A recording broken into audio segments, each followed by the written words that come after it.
All right, online. Really quick, let me just go over a couple of things. Of course, hopefully you are working on your field notes, as that's always a good thing to do in the beginning of class, and that's why we will start this class usually right around this time, right around 8:40. I'll come on here, and the reason is in class here the students are working on their field notes, and so hopefully you take advantage of that time as well. A couple quick things. Do make sure that you check on My Schoolworks. It has your updated grades on there. So I know it's a little bit harder, like right now just in class I went through and passed back all the quizzes, but it's harder to get those to you. So do make sure, just go on there. It'll give you your updated grades, let you know where you're at right now. And then one other thing, if you do have a question, I've given my email address several times, but let me do that again. The best one, My Schoolworks one, works as well too, no problem with that. But the best one is my Gmail. It is mikemoyer.ccs@gmail.com. So my name, period, Calvary Christian School CCS@gmail, and you can email me any questions you might have, and that way we can stay connected that way. So everybody in class here, let's go ahead, take out your books, turn to page 113, page 113. 113, we're going to look there and begin today. Couple of quick reminders. Do make sure you are studying. Yesterday we spent quite a bit of time going over the memory verses that you have on Friday, and that is Psalm 1, and those are verses 4 and 5. Psalm 1, verses 4 and 5. So make sure you study those, are prepared for that quiz, which will again be on Friday, and then your field notes are on Friday. So those are the two grades that you will get this week. Let's do a good job. All right, let's do a good job. Again, this class, every single one of you should have an A or a B in this class, because I know what you're capable of. I don't believe there's anyone that should be below that right there. So just make sure we put in the work, all right? I believe the class is easy, but you do have to work a little bit, okay? I don't think that it's overly hard where you've got to spend 2 or 3 hours the night before the quiz or test studying. I don't think you need to do that, but you are going to need to put in some work. And for some of you, I do understand. Memorizing is just a little bit harder for you, so you may have to work a little bit harder. Let me say this. I'll just give you an example. I got frustrated growing up. My sister is 1 year younger than me, basically about 18 months younger than me. All right, and maybe some of you know somebody like my sister. Maybe you are somebody like my sister. My sister is that person that never had to study and would just get a good grade, right? You know people like that, like they never had to study. Now, what got frustrating is in high school, she was actually in a lot of the same classes I was in. And you know who got the better grade in those classes? She did. I didn't like that. And I knew she didn't have to study that hard, and that was frustrating to me because it just came to her. Like my sister was a very smart person. She ended up going to a college in Pensacola, and basically because of her grades and everything, she went there. I think she ended up spending like maybe $1,000 a year to go to school. Like, I mean, she got the scholarships, all of that, and that can be frustrating, but it's okay. Let me say this. God gifts each one of us differently. My sister, very, very smart. My sister also played on the girls' basketball team. Not as good there. Okay, she's very, very smart, but as far as athletically, God gifted me a little bit more athletically than He gifted her. Now, that's just how life is. We're each gifted differently. And so when it comes to school, let me just encourage you guys, maybe it's going to take a little bit more work. And that's okay. That's not saying anything bad about you. It's just God gifts each one of us differently. Some of you are very, very creative. I'm not very creative. I'm not. But some of you are. And we just got to understand that we're all gifted differently. And that's okay. But some of us have to work harder at certain things than other things. And school is one of those things that there is no opt-out clause. Right? I mean, some of you, if you could opt out of school, you would, right? Like, I'm going to be a 7th grade dropout or something like that, right? That would be, it's not a choice when it comes to that, because school is important. And it's good to really work hard, to stretch yourself. But for some of you, it's just going to be a little bit harder, and that's okay. That's okay. Don't ever be discouraged because it seems to be a little bit harder to you, and just be like, I'm not even going to try. Don't get that way. Just do what you need to do to get the grade that you can get. For some of you, math. How many of you would say math is my hardest class that I'm taking? Anybody? Wow. Some of you aren't. I always thought math was one of my harder classes. Like I was going to say I enjoyed math up until geometry. Geometry is a whole different animal. All right, like I just didn't think that way. Some of you will probably go to geometry and be like, I love this a whole lot more than algebra. But for me, algebra was hard, but I at least comprehended what I'm doing here. All right, that and word problems. Anyone else hate those word problems? Aren't they like, I remember sitting there and I'm reading this and they're like asking me how long the river is. And they're giving me all of these different definitions. And I remember saying to my teacher, why don't I just look it up online? They weren't very happy with my response, all right, because that was not the right answer to give there, you know. But I understand math can be harder and different things. And in math, maybe, I don't know, I've never taught any of you in math. But maybe in math, getting an A in math for everybody is not an attainable goal, because for some of us, it might be a little bit harder for that. And that's okay. That's okay. But I am saying in this class, I think an A or a B is where everybody could fall into if we just put in the work and get it done. Now, some of us might have to put in a little bit more work. Let me give you an example, okay? How many of you would consider yourself somebody that is like handy around the house? You know what I'm saying? Like can put things together, can fix things when they break. Anyone consider themselves that? Some of you do. That's good. Let me tell you what I do not consider myself handy at all. Now, I wish I was. I wish I was. Listen, I wish I could go back to your age and never pick up a basketball in my entire life and learn how to work on a car. Because that would help me a whole lot more right now than knowing how to shoot a basketball, right? Like that's what I wish. But I'm not. I don't know how to do those things. And you guys, maybe you put them together. Maybe you've seen your parents or somebody put them together. Your mom ever get like some furniture that needs to be put together? Like Mrs. Moyer got this. She for Christmas. I forget what exactly it is, but basically it's like a cabinet. I had to put it together. Now, let me tell you what's discouraging when you put a cabinet or some furniture together when you're somebody like me without very much talent. It usually tells you the amount of time it takes somebody to complete it. You guys ever put those together and it'll say, like I put something together the other day. This is embarrassing even to share with you, but I am going to share it with you, all right? I put what was I put together? Oh, she got like this lamp thing, okay, and it's wood, and you had to put all these. So I put it together. On the instructions, it says typical assembly time 20 minutes. So I started at put the kids to bed at 9. I'm starting at 9 o'clock. I'm like 20 minutes. I'll be done by like 9:20, right? 9:30 at the latest. 9:45, I finished the project. I clearly went over the typical time, right? I mean, there was a few things but I'm going to try. It's just I'm not as quick as some people would be at it. And I'm just letting you know we're all gifted differently.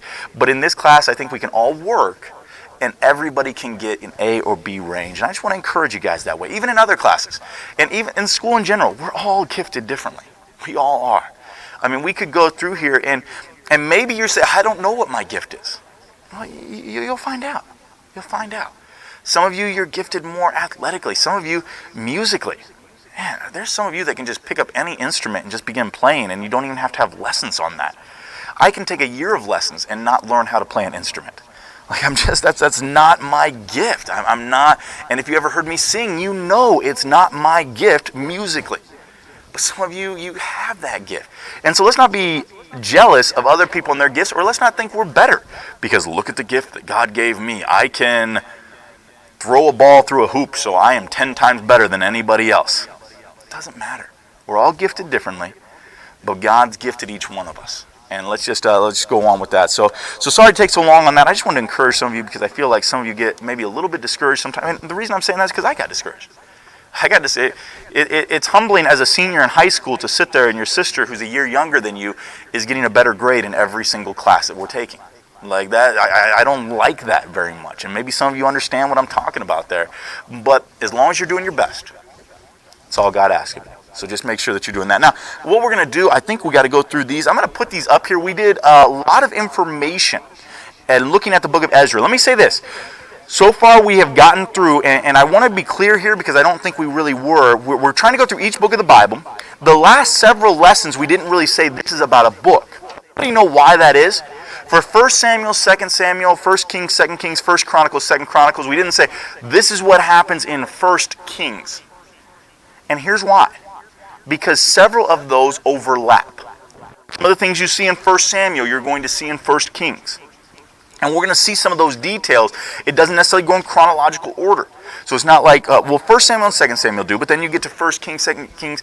Some of those events happen during the time of 1 Samuel. And so you'll see some of those things. And that's why it didn't go in, we didn't give a name for that. So here's what I want you to think of the overview. 1 Samuel, 2 Samuel, 1 Kings, 2 Kings, 1 Chronicles, 2 Chronicles. Here's the overview. The people wanted a king. God gave them kings. They had Saul, David, Solomon. The kingdom splits. The kingdom splits. You got a northern kingdom, a southern kingdom. Northern kingdom turns away from God the entire time they're there. The southern kingdom has some good kings, some bad kings, mostly bad. And finally God brings judgment and they go into exile. That's really what those books are all about. Now we have similar events in both of them. That's why we're not listing them. So that's what those ones are. Now today we're going to get to the next one. We're going to look at Ezra. So if you don't have these filled in there, make sure that you get the information in. This is written by Ezra, a priest and a scribe. Let's do this. Anybody know what a scribe is? You'll see that term in the Bible. What does it mean when you say a scribe? Emma? Studies the Bible? Yeah, they'll study. Here's what a scribe would basically do. They would write it. Okay?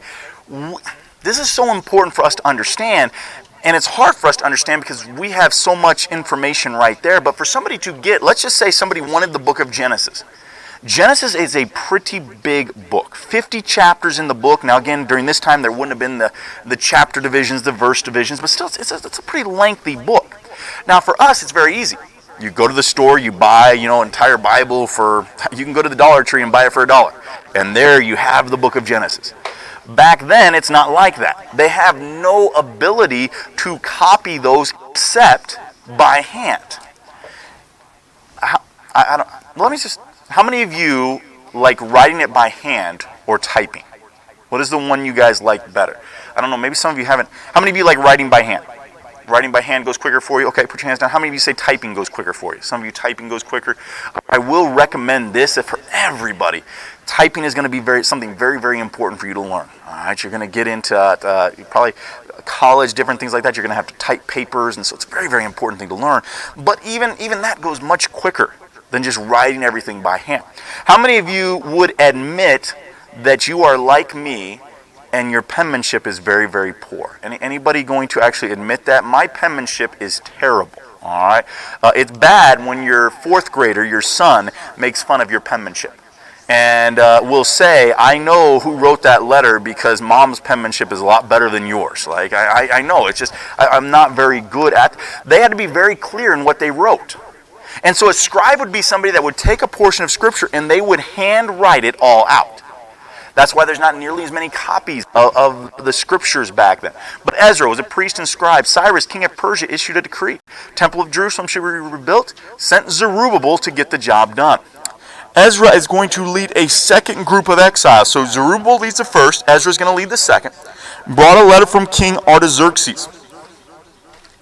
They're going to get there, and Ezra's orders was to teach God's law to restore proper temple worship. So he's supposed to get there, the temple supposedly is supposed to be done, and he's going to help. Zerubbabel was supposed to build a temple. Ezra is supposed to be the guy that sort of takes care of everything that goes on in the temple. That's sort of how it was supposed to work. That we talked about, they became known as Jews, which is a term still used today. At the time of the return, Cyrus sent exiles back in his first year as king, 70 years after Nebuchadnezzar took office, or took the first captives.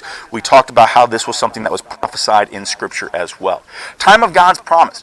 Promised through Jeremiah that Babylon would be destroyed at captivity's end, which we're going to look at again in Daniel chapter number 5, how the Medo-Persian Empire, or armies, come through and they destroy Babylon. we'll talk about that later, because it really is a fascinating thing, because the Babylonians said there's no way we can be defeated, and they basically went underneath their walls and defeated them, which is a historical fact. We know that not just from the Bible, but from history itself. Babylonians overthrown by Persians to fulfill promise. Zerubbabel began rebuilding in the second year after arriving in Jerusalem. Temple was not finished until the 6th year of King Darius. Here's what happens. They get there, they start building, and then they stop. The reason they stopped was because things were hard. The people that were left there, some of them came in and they didn't want them rebuilding the temple. Because these were people from different countries now. They didn't want the Jewish people coming back and setting up again, so they were fighting against them. And so what happened is these guys that went back with the orders to rebuild the temple actually began rebuilding their own homes. And that's why it took so long for the temple to be rebuilt. The response. So here's what happens. Ezra comes back and encourages the people. They get back and they start rebuilding this temple. But then there's a problem. The problem is that some of them see it. Let me say this really quick. If you are online, I need you to sign in now. So if you're online, it looks like I've got 3 of you. Sign in. Let me know who you are. That way I can count you down as present for today. Again, I will count you absent if you do not sign in at this time. So very, very important that you take care of that sign in. Remember Solomon's temple. It was incredible. I mean, this thing was overlaid with gold. It was massive. I mean, this was just an incredible building. Remember how rich Solomon was? They had plenty of money to build one of the nicest things in really the world at that time. People were coming from all over the world just to see Solomon's riches and see if they were true. And they were. When they come back to rebuild the temple this time, they don't have that much money. So it's not going to be built the same way. So some, when they see the temple rebuilt, they begin to sing and to praise God. And they're thankful that, yes, the temple is back. It has been rebuilt. God is so good to us. Look at what it has. And then it mentions that some of them cried. And these aren't just like the happy tears of they're so excited that they cry. I've never done that before. I don't know if you guys have. You see it like videos of people when they get so excited about something. Maybe you've seen them like at Christmas time or something like that. I will tell you videos. I'm going to admit this, all right? This is not the most manly thing to admit, but I'm going to admit this. There are videos that I watch that will make me cry. Okay, I'm sorry to admit that. Let me tell you what they are. You guys ever seen those where they're like military people come back home and they surprise their kids? Oh man, I'm like a baby. I mean, I shouldn't even admit this to you, but yes, I watch those and I see the kids come out, and sometimes the dad's surprised. There was one, it was so funny. Maybe you guys have seen this one before. The kid's doing some type of like karate thing. You guys ever seen that before? He's doing some type of karate thing, and they've got him blindfolded, and he's supposed to be like, and so they switch the guy out that he's sparring against, and they put his dad there. And then it's funny because the dad starts saying things, and he says something, and the boy like stops for a minute. Because it's like he recognized, wait a minute. But then he keeps going, and finally he like realizes who it is, takes his mask off, and he goes to him, and you know what he's doing? He's starting to cry, and the dad's giving him a hug, and you know what I'm doing? Crying like a baby, you know, that's just what, I can get emotional on those things. Now, I've never really cried because, like in those videos, it seems like they always are, right? And you can understand that, man, their dad has been gone, or their mom's been gone, and they're back, and they're just so excited to see them back, and so you can understand that. I've never had that where I cry because I'm just so happy. It's never happened, but these aren't the tears they're crying. These are tears of disappointment. We've probably all cried those before, right? They look at it and they say, this isn't what it was before. They're discouraged. But understand, just because something is not what it was before does not mean that God cannot use it now. And sometimes things happen in your life, and to be honest, things will never go back to what they were before.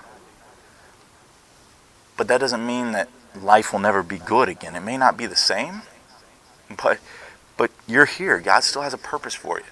These people, it was never going to be what it was before. A few hundred years later, Herod's going to come around and he's going to rebuild this temple and make it even bigger. But still, the amount of money that went into it, it's never going to be like Solomon's temple. But God's presence was still there. And that's something I want you to think about. Sometimes you go through things in life, and unfortunately they're difficult, Unfortunately, it'll never be like what it was before. But God's presence is still there. And that's what they have to remind the people of. So it goes to this.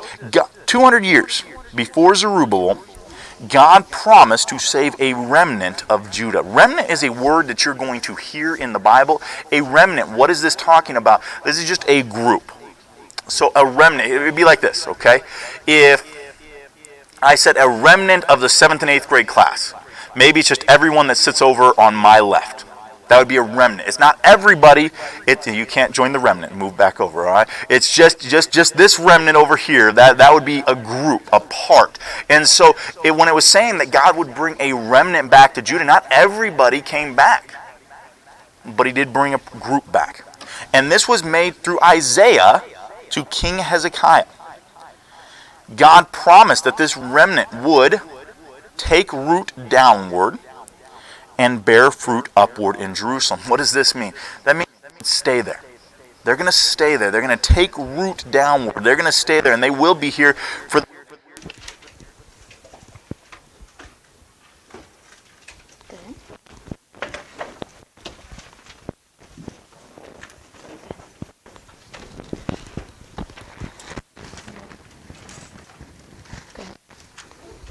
Sorry.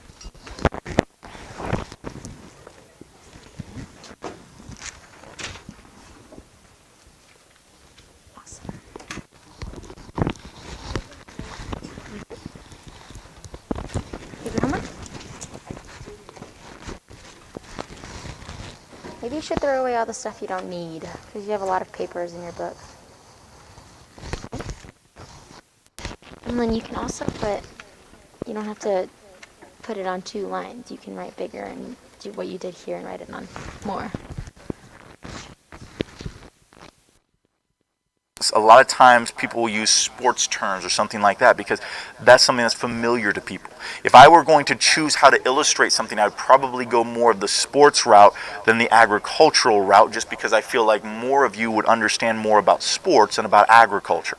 And so when you see the comparisons of agriculture, the reason this is because they're just more familiar with it. They're more familiar with it.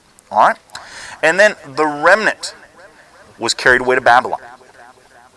Again, there was a group that's carried away to Babylon. We're going to focus a little bit more on that when we get to the book of Daniel, because that's specifically talking about a group of people that were taken from Jerusalem to Babylon. So they were taken there, but God told Isaiah that they would bring back the exiles. And so Zerubbabel, Ezra lead a group of people back. Next, we're going to talk about a man by the name of Nehemiah who leads a group of people back. We're going to see that there's a group that's going to come back. And this is the remnant. So Ezra has come back. They've begun to set up the worship in the temple. They've begun to do all of these things, and things seem to be going well. And then we're going to get to, there's some parts in the Bible that I've got to be honest with you, I don't necessarily like as much, because I don't seem to understand it as much. And it isn't the way I would want things done, but it's the way that God wants it done. And when I come to something that I don't understand or I don't like or I wish it was different, you know what the truth is? It doesn't really matter. It matters what the truth is. Give you an example. You ever gotten a quiz back and wished you would have gotten a better grade? Can you go up to your teacher and say, hey, listen, I know I missed this entire section, but I really wish that the answers I put down were true. I really wish you would think that these were true. How do you think that conversation is going to work for you? I don't think too well. Because the teacher's going to say, I wish you would have got them all right too, but that's not how it works. Because there is truth. So we're going to come to this section, and let me explain to you what's going on. There's a confession of sin. A sin's going to be discovered. Jewish men had married foreign women. And by the way, I think it's going both ways here, where the women were marrying foreign guys. Now, you're like, some people, and this is crazy, but I'm gonna let you know, there was a time when people, and even today sometimes, people will try to take the Bible and say, look, God is for, you know, racial division, where the races need to be separated and all of this, people will take it. The crazy thing, and we'll talk about this later, hopefully when we get to like the book of Philemon, but there was a time that people would take the Bible and say, God wants there to be slavery. And they would take things from the Bible and try to say, look, this is what God wants, and that's not the case. God does warn the Jewish people about marrying people of different nationalities. Okay? Does anybody know why he does that? Because he does. I mean, there's no way to deny it. It's in the Bible. But what does that warning mean? Bella, do you have an idea?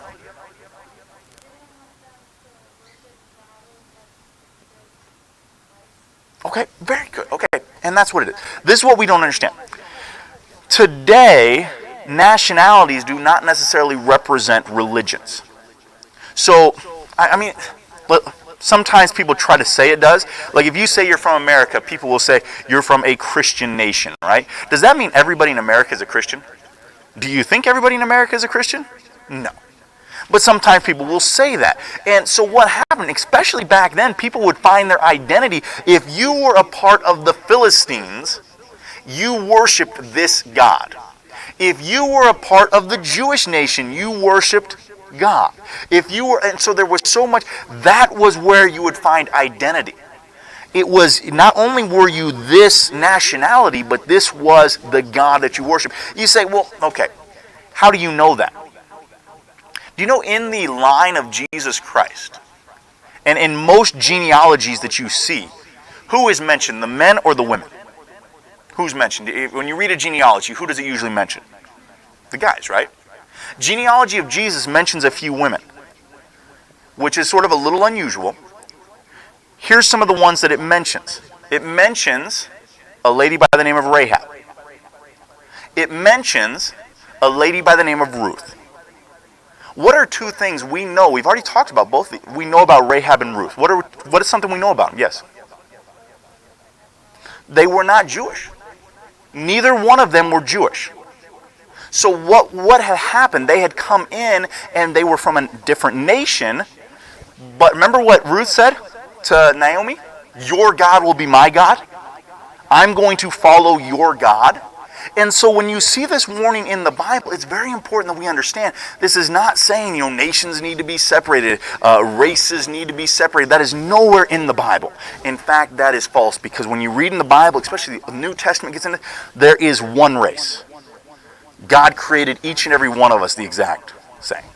Now, we may look a little bit different, but there's nothing different about us. We're all a part of the human race. Racism has absolutely no basis in Scripture and is absolutely a sin. That's what the Bible teaches. So when we get into this story, I've got to start out by that, because some people have tried to take this and use this to have see, God's against different races. God's against different races. God's the one that created the different races. How foolish is that?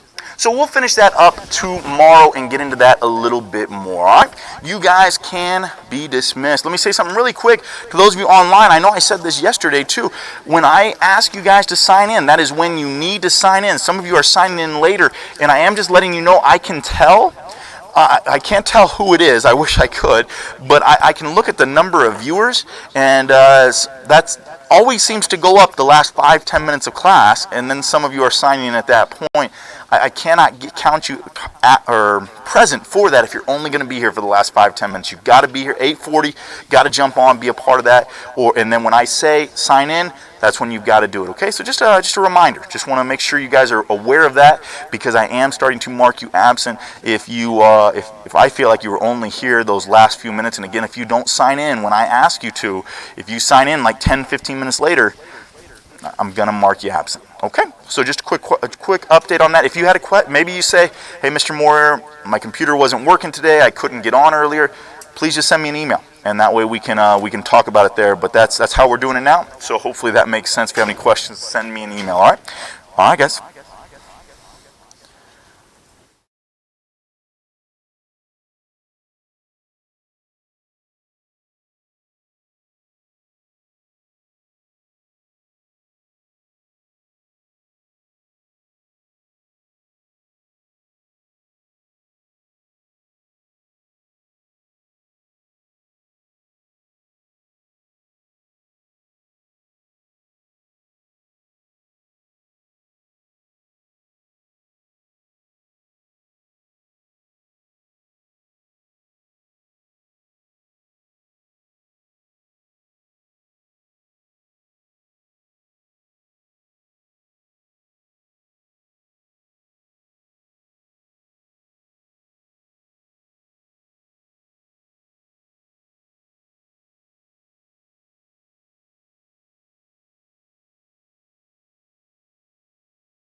Hi, guys. Don't laugh at me. Okay, wrong screen. Let me get you up onto the right one. I'm going to get the right one up. There we go. You don't need to see everything. Okay, lesson 59. We're on page 3 of your notes. Okay. Make sure that you have your homework done from last night, 5.1 and activity 5A. Make sure that those are in the box. And any missing work that you have on the sheets over here, make sure that those are getting done accordingly, okay? DLs, it's good to see you. Hopefully, I see some names here, so I'm assuming that you're on with me. Okay? And looks like we all are, unless you've stayed on. So, good to have you. Good to see you. Wished you were here. One of these days, we will all be back together. Okay? Lesson 59, page 3. Kind of a longer, little longer lesson today, but no worries. We'll get through this, and we'll get through it together. Because we're all in it together. Okay, here we go. A closer look. Oh, take out a piece of paper.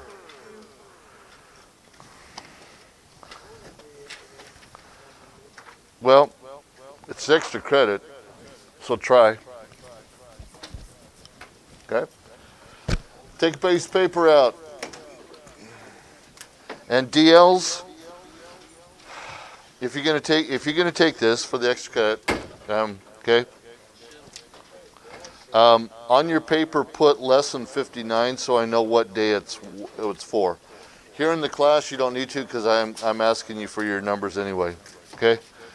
But DLs, put the lesson on there so I know what day that went for. Okay. Okay, are we red eye? If you aren't red eye, yes, ma'am. Did I assign reading? Yep.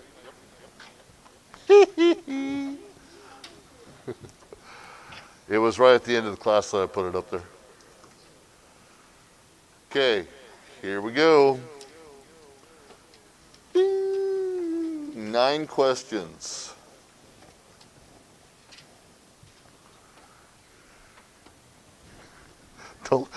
It's not on me, it's on there.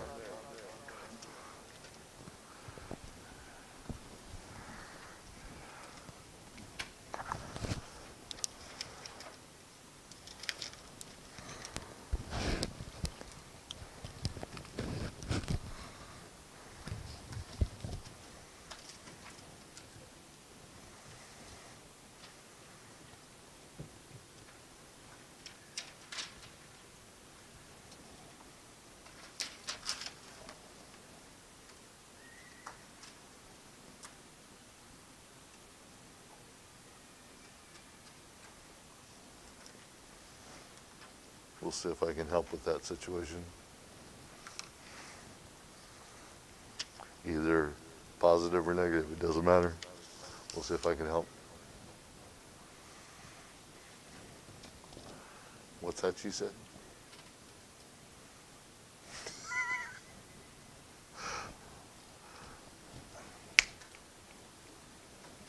Get it done.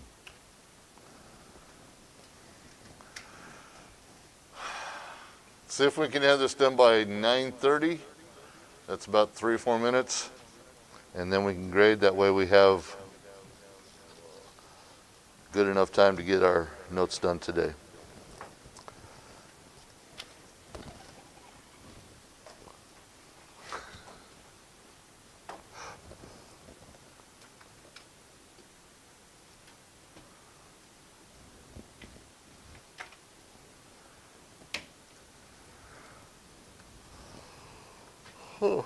Oh, where's it at?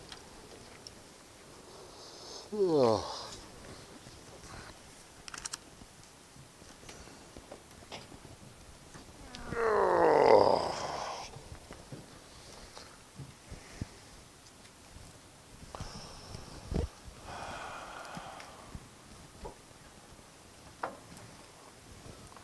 Is everybody done?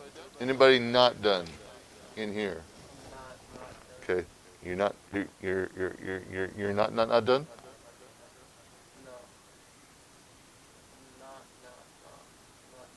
Oh, you're not done. Okay.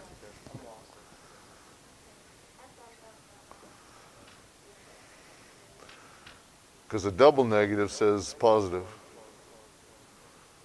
So if you're not done, that's negative. But if you're not, that's positive.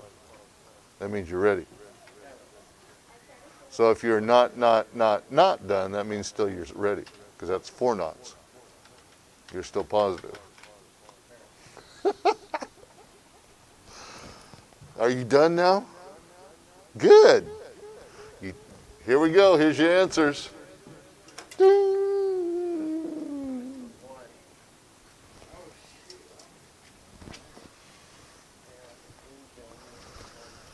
Okay, we'll put this on. This is gonna. Okay, let me ask you. Do you want this for 5.1 or 5A?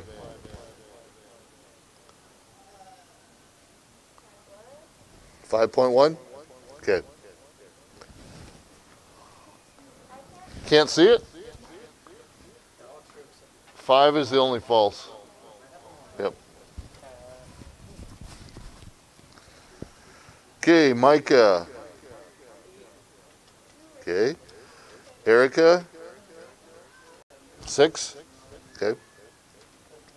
Cody.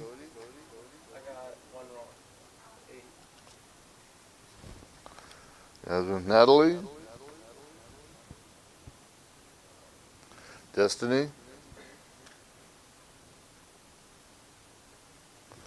Chase. Ariana. 8. Brianna.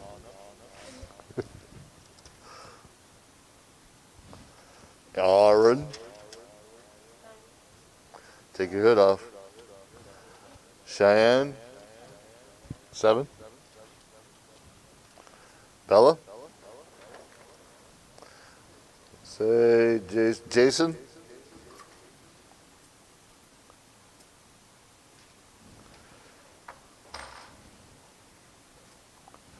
Jaden.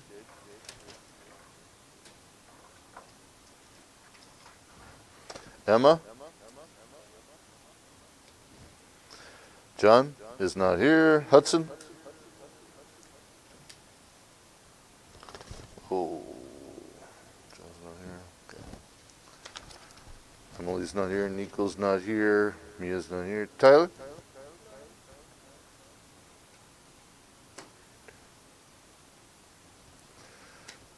Kayla. 7. I skipped you, Eliana. I'm sorry. Eliana? 7? Okay. Joey. 8? Okay, cool. All right. Good. Good job. Dale's just send me a picture of what you got right, and then I'll get that recorded for you guys. Okay. A little bit of a review. What's the principle that the natural laws in operation today have always existed throughout the Earth's history? Anybody?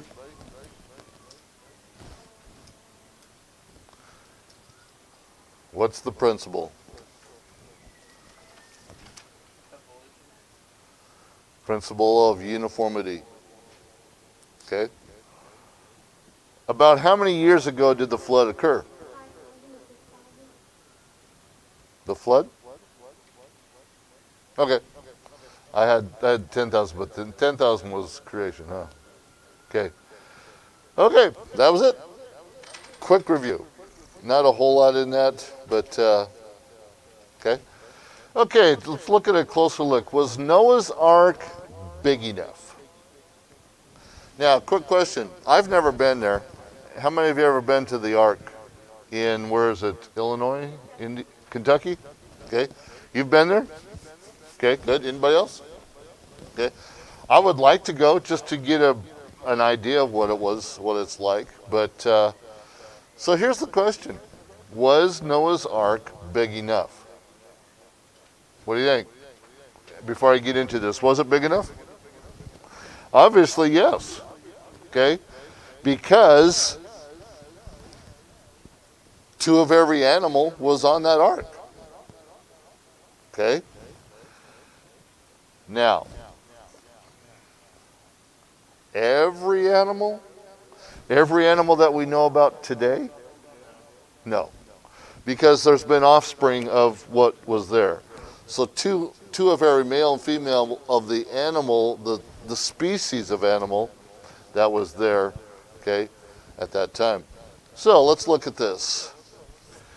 The ark was specifically designed to preserve Noah, his wife, his 3 sons, and their wives, and representatives of every kind of land animal. Why wasn't the fish, why wasn't the sea creatures on there? They didn't need to be. Okay, they survived the water. Okay, because that's where they lived. Okay, that's a given issue. Now, I'm sure some of them didn't survive just because of the pressure of the water that occurred and different things like that. But for the most part, it was there. The ark was constructed of gopher wood. Okay.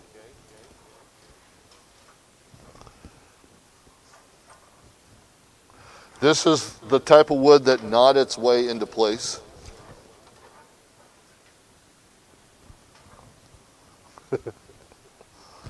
Only Hudson got that, and Micah got that. I said this was the type of wood that gnawed its way into place. Because gophers gnaw on wood. The ark was waterproofed with pitch. Okay? Kind of like, in essence, kind of like a mud type situation where they plastered it in there. Okay? The ark had 3 internal decks divided into many compartments. Is there three decks in that ark, Emma? Okay. Does it look like this?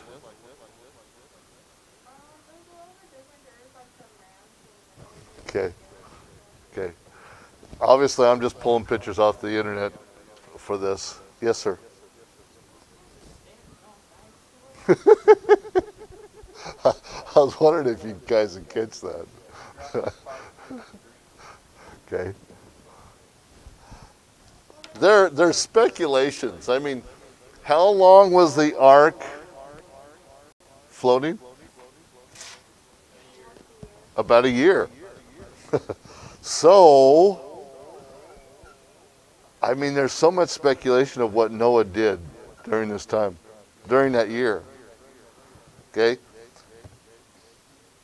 Was there enough provisions for the animals? Were the animals awake? Did they sleep for a year? Did they, where did Noah store all this food? Okay? For both their family and the animals. Okay? Yes, sir. Every kind, I should have said, not species. Every kind of animal. Okay? Yes. I'm not going to take your notes. Just tell me.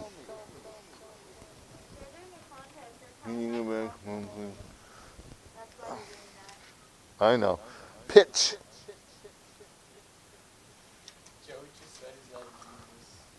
Okay. So there's just a lot of speculations. It's going to be interesting when we get to heaven to ask Noah what he did. What happened? Okay? And just think about when Noah was building this ark. He didn't have the electric saws, okay, and the hammers, and the nail guns, and all that we have today to build stuff. he had just plain old hammers.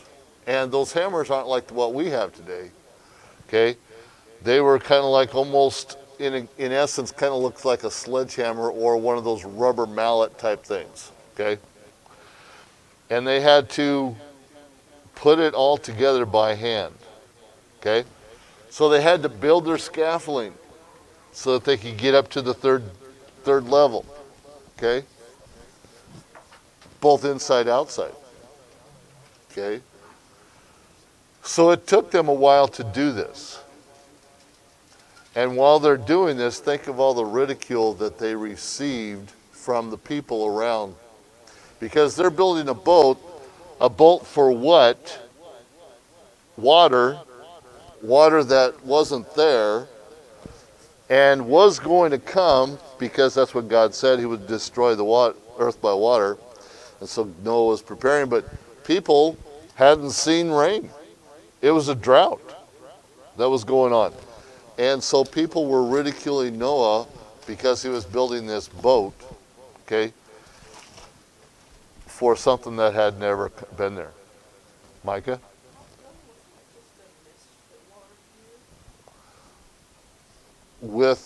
For the 40 days, you mean? If anything, yeah, if anything. There was no actual rain or anything, but there possibly could have been some mist, yeah, possibly. Question or just stretching? Okay. Yes, ma'am.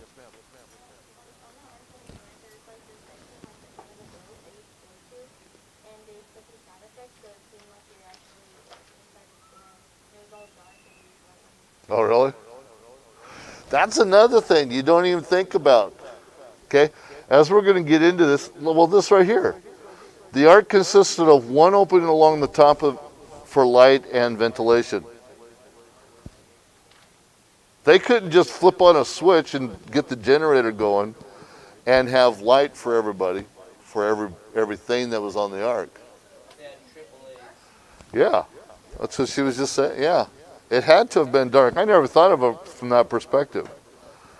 It had to have been dark, and so with them, and we can only just speculate because we weren't there. But just think how Noah and his family took care of these animals in the dark. Okay? Whether they had some kind of a candle that they used to walk around to check everything out, possibly. Had to be very careful. If there was food, if there was hay, that the candles didn't light the hay up. Okay? So a lot of different speculations can come into this play. Okay? So there's one opening on the top that allowed for ventilation. Ventilation for all the animals, all of Noah's family. Okay?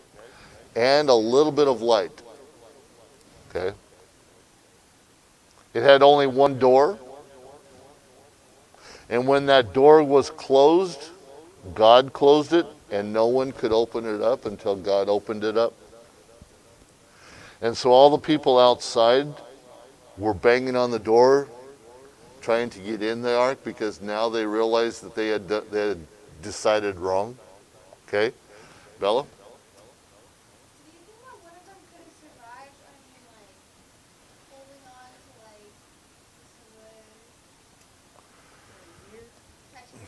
Who said that?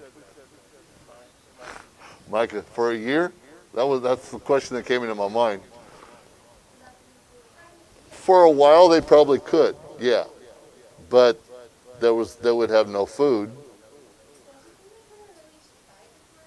Well, I'm sure they tried. I'm sure they probably even tried to get up on top where it was more flat. But because of the height of it, they couldn't get up there. Very possible, yeah. A lot of speculations. Okay? What ifs. Okay?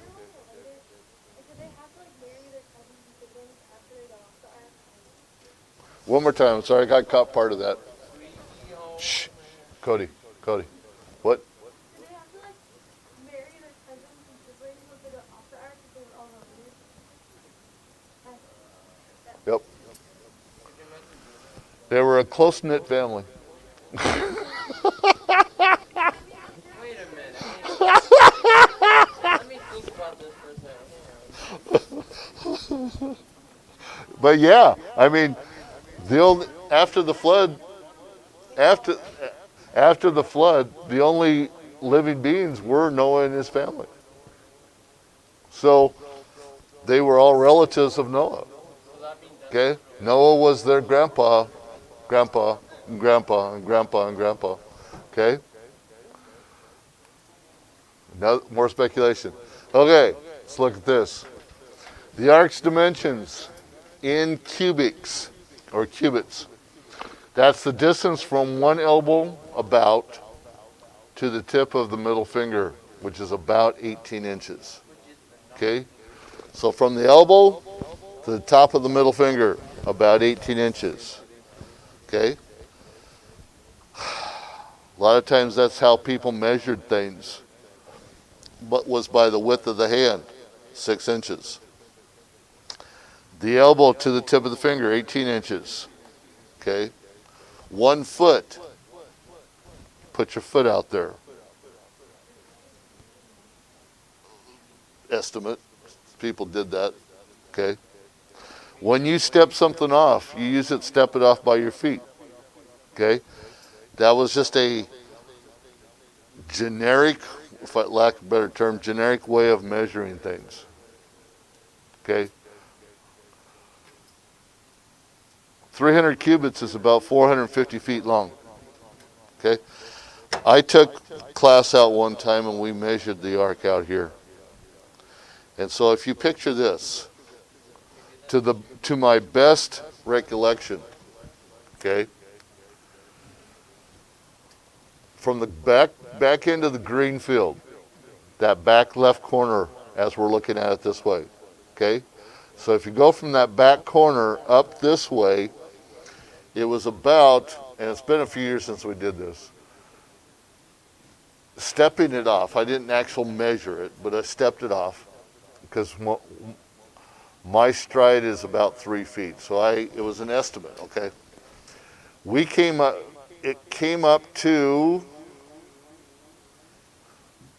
I think it was just this side, that little first entrance into this parking lot right here, okay? Just to that side of it, okay? That's the length of it, okay? That's about how, so if you picture that, if you can picture that in your mind where that was about it. About halfway was about, I think, where the door was, okay? Width-wise, we started at the crest of the hill and came in. And so I think we came into about where the soccer goal is, okay, for the width of it. So that gives you a little bit of perspective of the dimension size of this ark. 450 feet long, 75 feet wide, 45 feet high, 1,500,000 cubic feet of usable space, okay?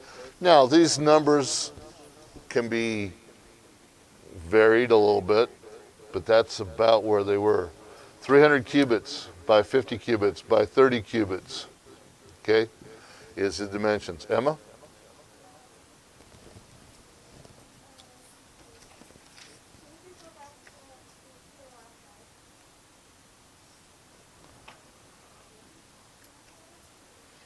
Okay. Okay, number 8. The ark was designed to hold a pair of every kind of land animal on earth. Just one kind of lizard, yeah. Lizard. And then from that, they crossbred different things over the years, okay?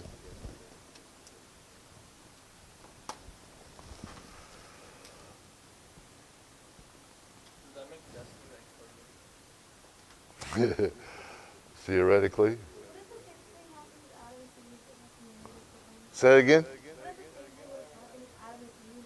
Yeah. Yep. So we are all related in some way because of Adam and Eve. Okay? Okay. Now, yesterday we talked about the principle of uniformity. Okay? Well, let's put that into some terms here. Uniformitarianism. Uniformity is the principle that states that the same scientific laws in operation today have existed throughout the Earth's history. Did we talk about that yesterday? I don't think we did. So, as far as your quizzes, I'm sorry about that. Okay?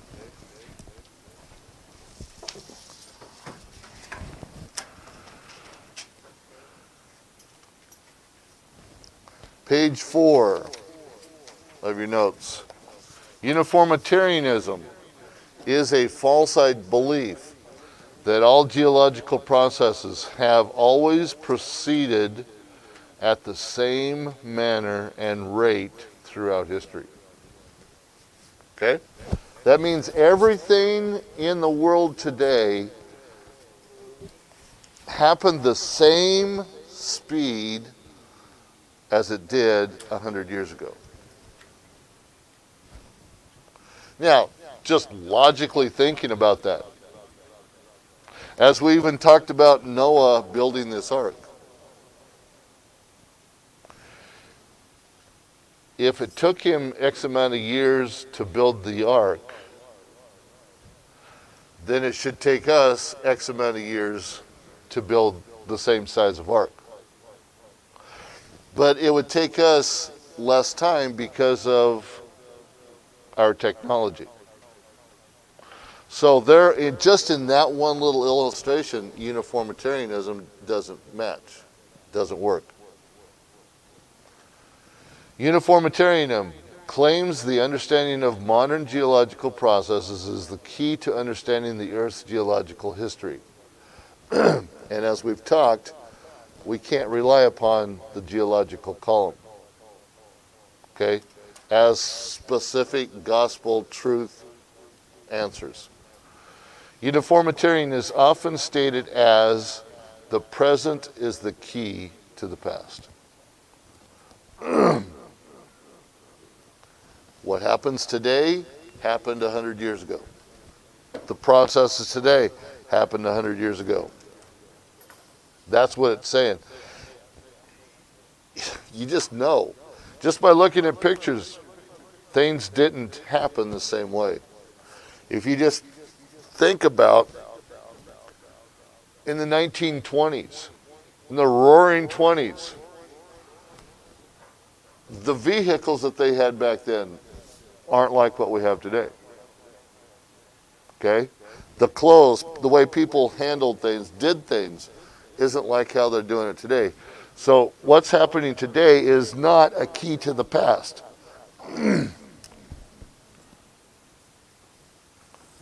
What's happening today is a result of the past, because we make the changes for that. So, you got the rise of uniformitarianism. It was popularized by this gentleman, Charles Lyell.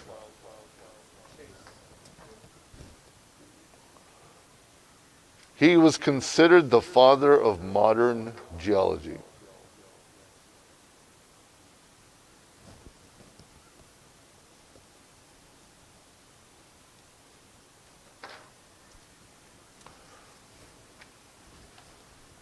Good man. Right? Wrong. We're going to see why in just a minute. Be patient. Be patient. Where's your notes? Okay, good, good. Getting them all down. You just talked. Shaking your head told me an answer. So you... Did you read that? What was it? That's sign language. So a deaf person can talk with sign language. By shaking your hand, you're saying yes, no, I don't know. So you lost. She lost earlier anyway. Okay. See? Both of you. See? Okay, here's why. Here's why he's not a good man, or was not. He denied both special creation, which is creation for us, and God's specific working in nature. He denied all that. So because he denied it, that puts him on the bad list, okay? The naughty list, okay? He stated that the past worldwide flood cannot explain the earth's features.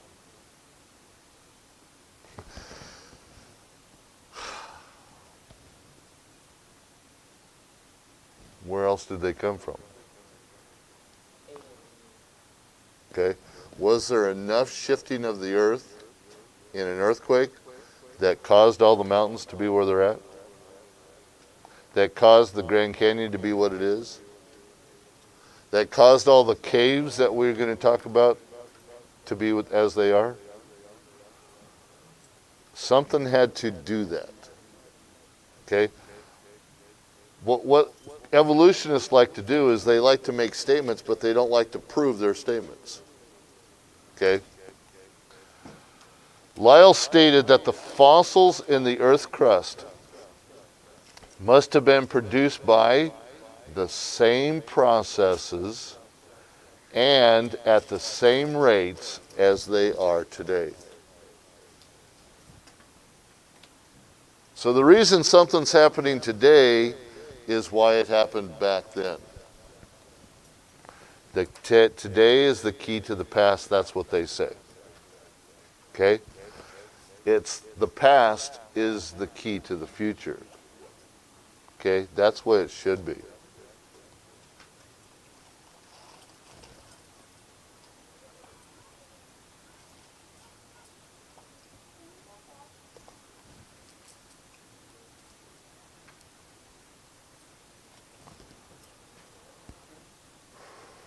So, let's talk about some problems. You ready?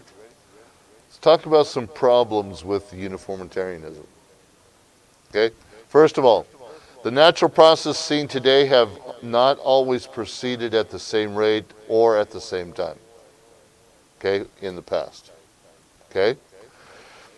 They cannot be sure that a present rate is the same rate occurred before scientific observation. Okay? And so if, as Lyell hypothesized, it would need to take millions of years to create Earth's geological features. Millions of years. That's why they get all this. Okay? His influence was very great when it came to this. Uniformitarianism became one of the fundamental principles of evolution. We say that Charles Darwin was the founder of evolution. Actually, it was Charles Lyell. Charles Darwin took the principles, statements of Charles Lyell and manifested them in his book. And we're going to talk about that book here in a little bit later, or in just a little bit here. But Lyell was the actual influencer of evolution. He's the one that got the ball rolling about this whole thing. Charles Darwin just took off with the thought. Okay?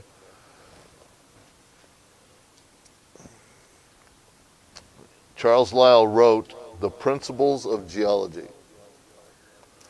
which had the great impact on Charles Darwin. Okay, so he took it, Charles Darwin took off with the next explanation. Okay? Let me try and finish this section, number 5, and then catastrophism, we'll pick up tomorrow. So there will be no homework tonight, but you can work on 5.2 if you want to, just to stay ahead. Letter number 1 under letter B. Charles Darwin, this handsome looking gentleman.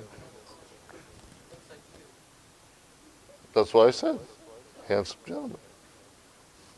Don't laugh. Okay. He wrote and published his famous book on the origins of species, on the origin of species.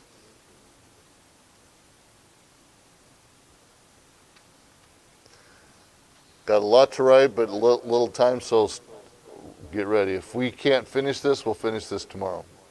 Okay? Got about 2 minutes left of this on the clock.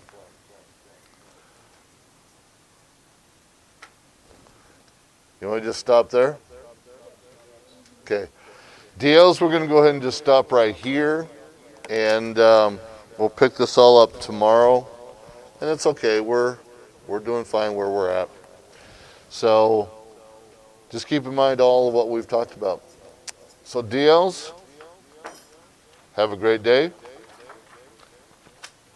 Do something fun besides schoolwork, because these guys, they're going to do something fun. I know. And we'll pick you up and have you see you tomorrow, okay? Make sure you get your work done. Again, no homework tonight unless you want to work ahead on 5.2. Get 5.1 and activity 5A done and get that turned in. Okay? That was both for DLs and for ICs. Okay? We'll see you later. IC.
Okay, so we do have our quiz over action verbs, linking verbs, and helping verbs.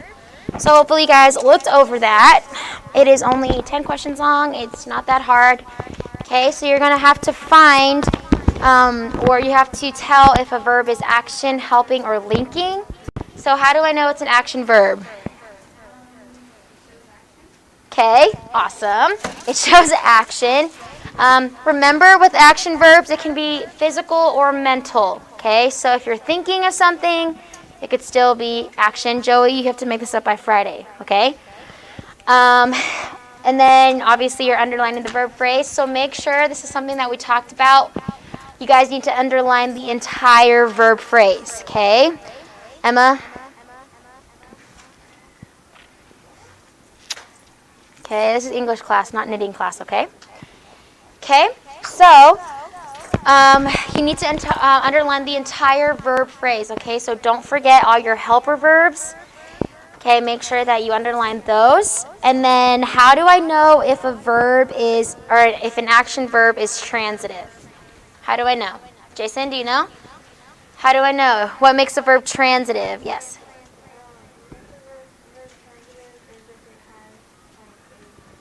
Good.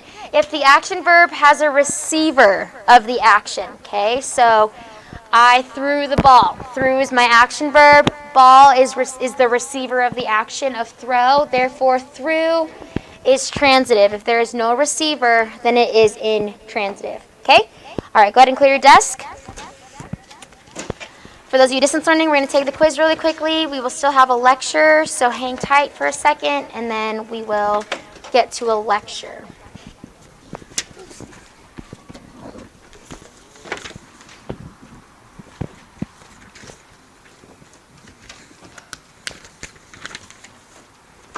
Can you pass this to Emma?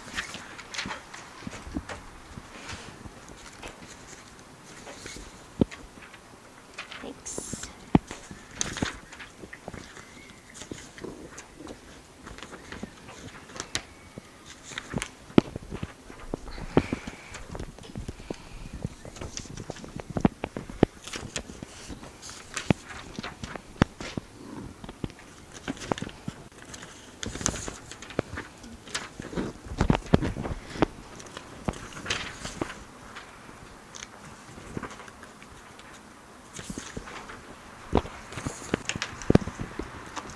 Close your book, please, Chase. Emily, if you could email me and let me know your email address so I can send this quiz to you. I didn't know you were distant learning this whole week until you come back. So I'm gonna put my email in the chat, and then can you please email me so that I know your email address so I can send you your quizzes and your tests, because I don't want you to get too far behind and make up a whole bunch when you come back. Okay?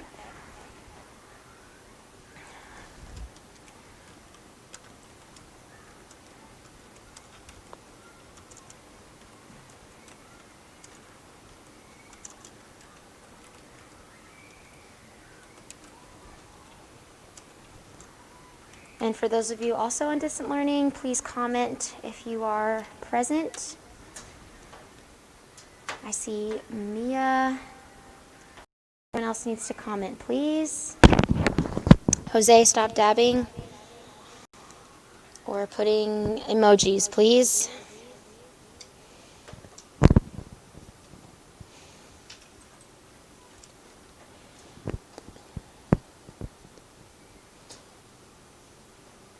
So please type your name. I'm missing a name from,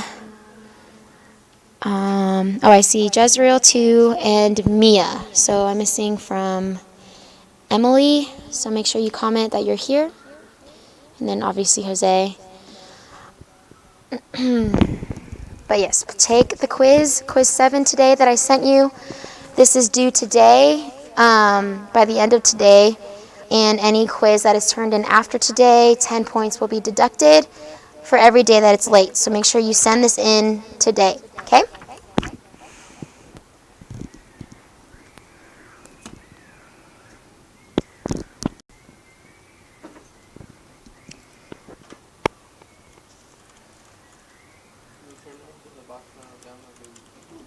Yeah, turn it in.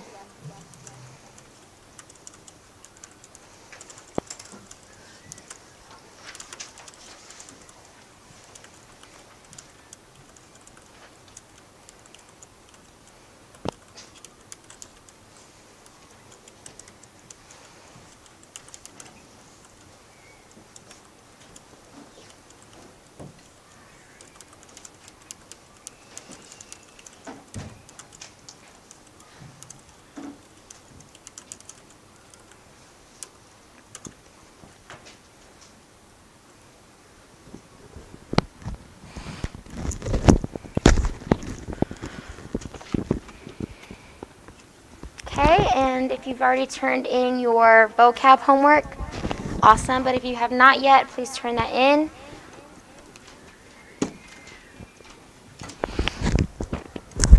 Oops.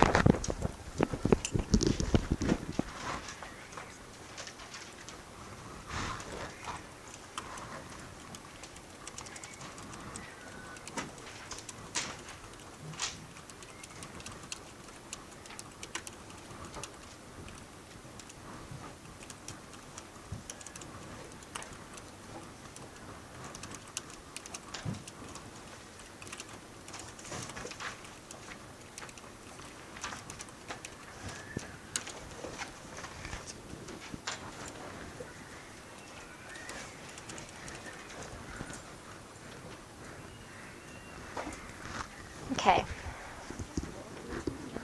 Yeah, that's fine.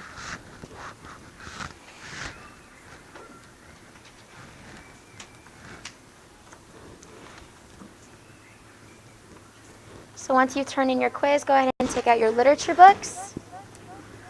Turn in your homework, your vocab homework, which was your vocab words and definitions numbers 6 through 10 2 times.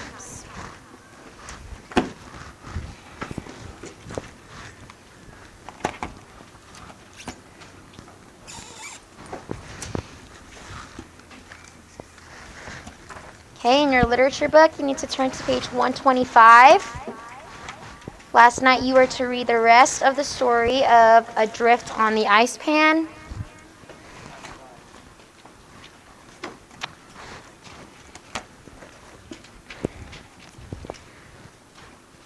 Raise your hand if you still have your quiz.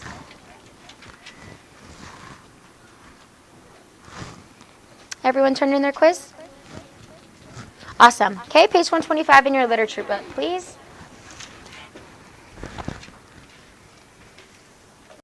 Oh my goodness, I don't understand why this isn't working.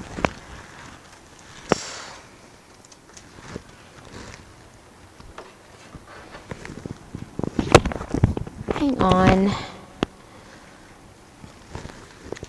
But go ahead and take out your highlighters or something that you can keep notes with. Was the screen working for Mr. Brown if he had any screens? Interesting.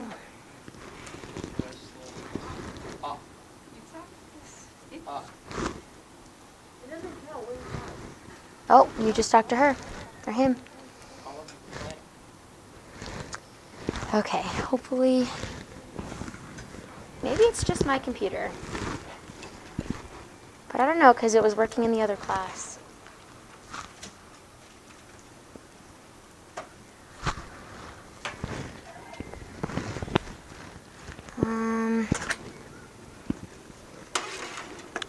It's kind of frustrating.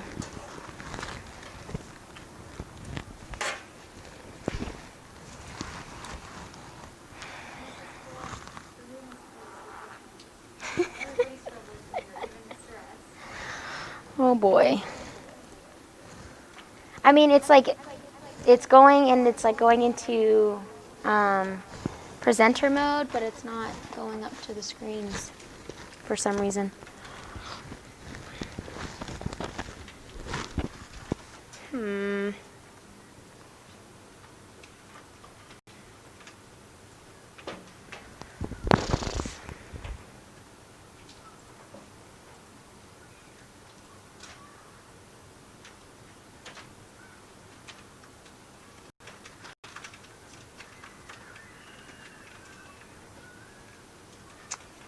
Well, all right, well, everyone's just going to have to follow along.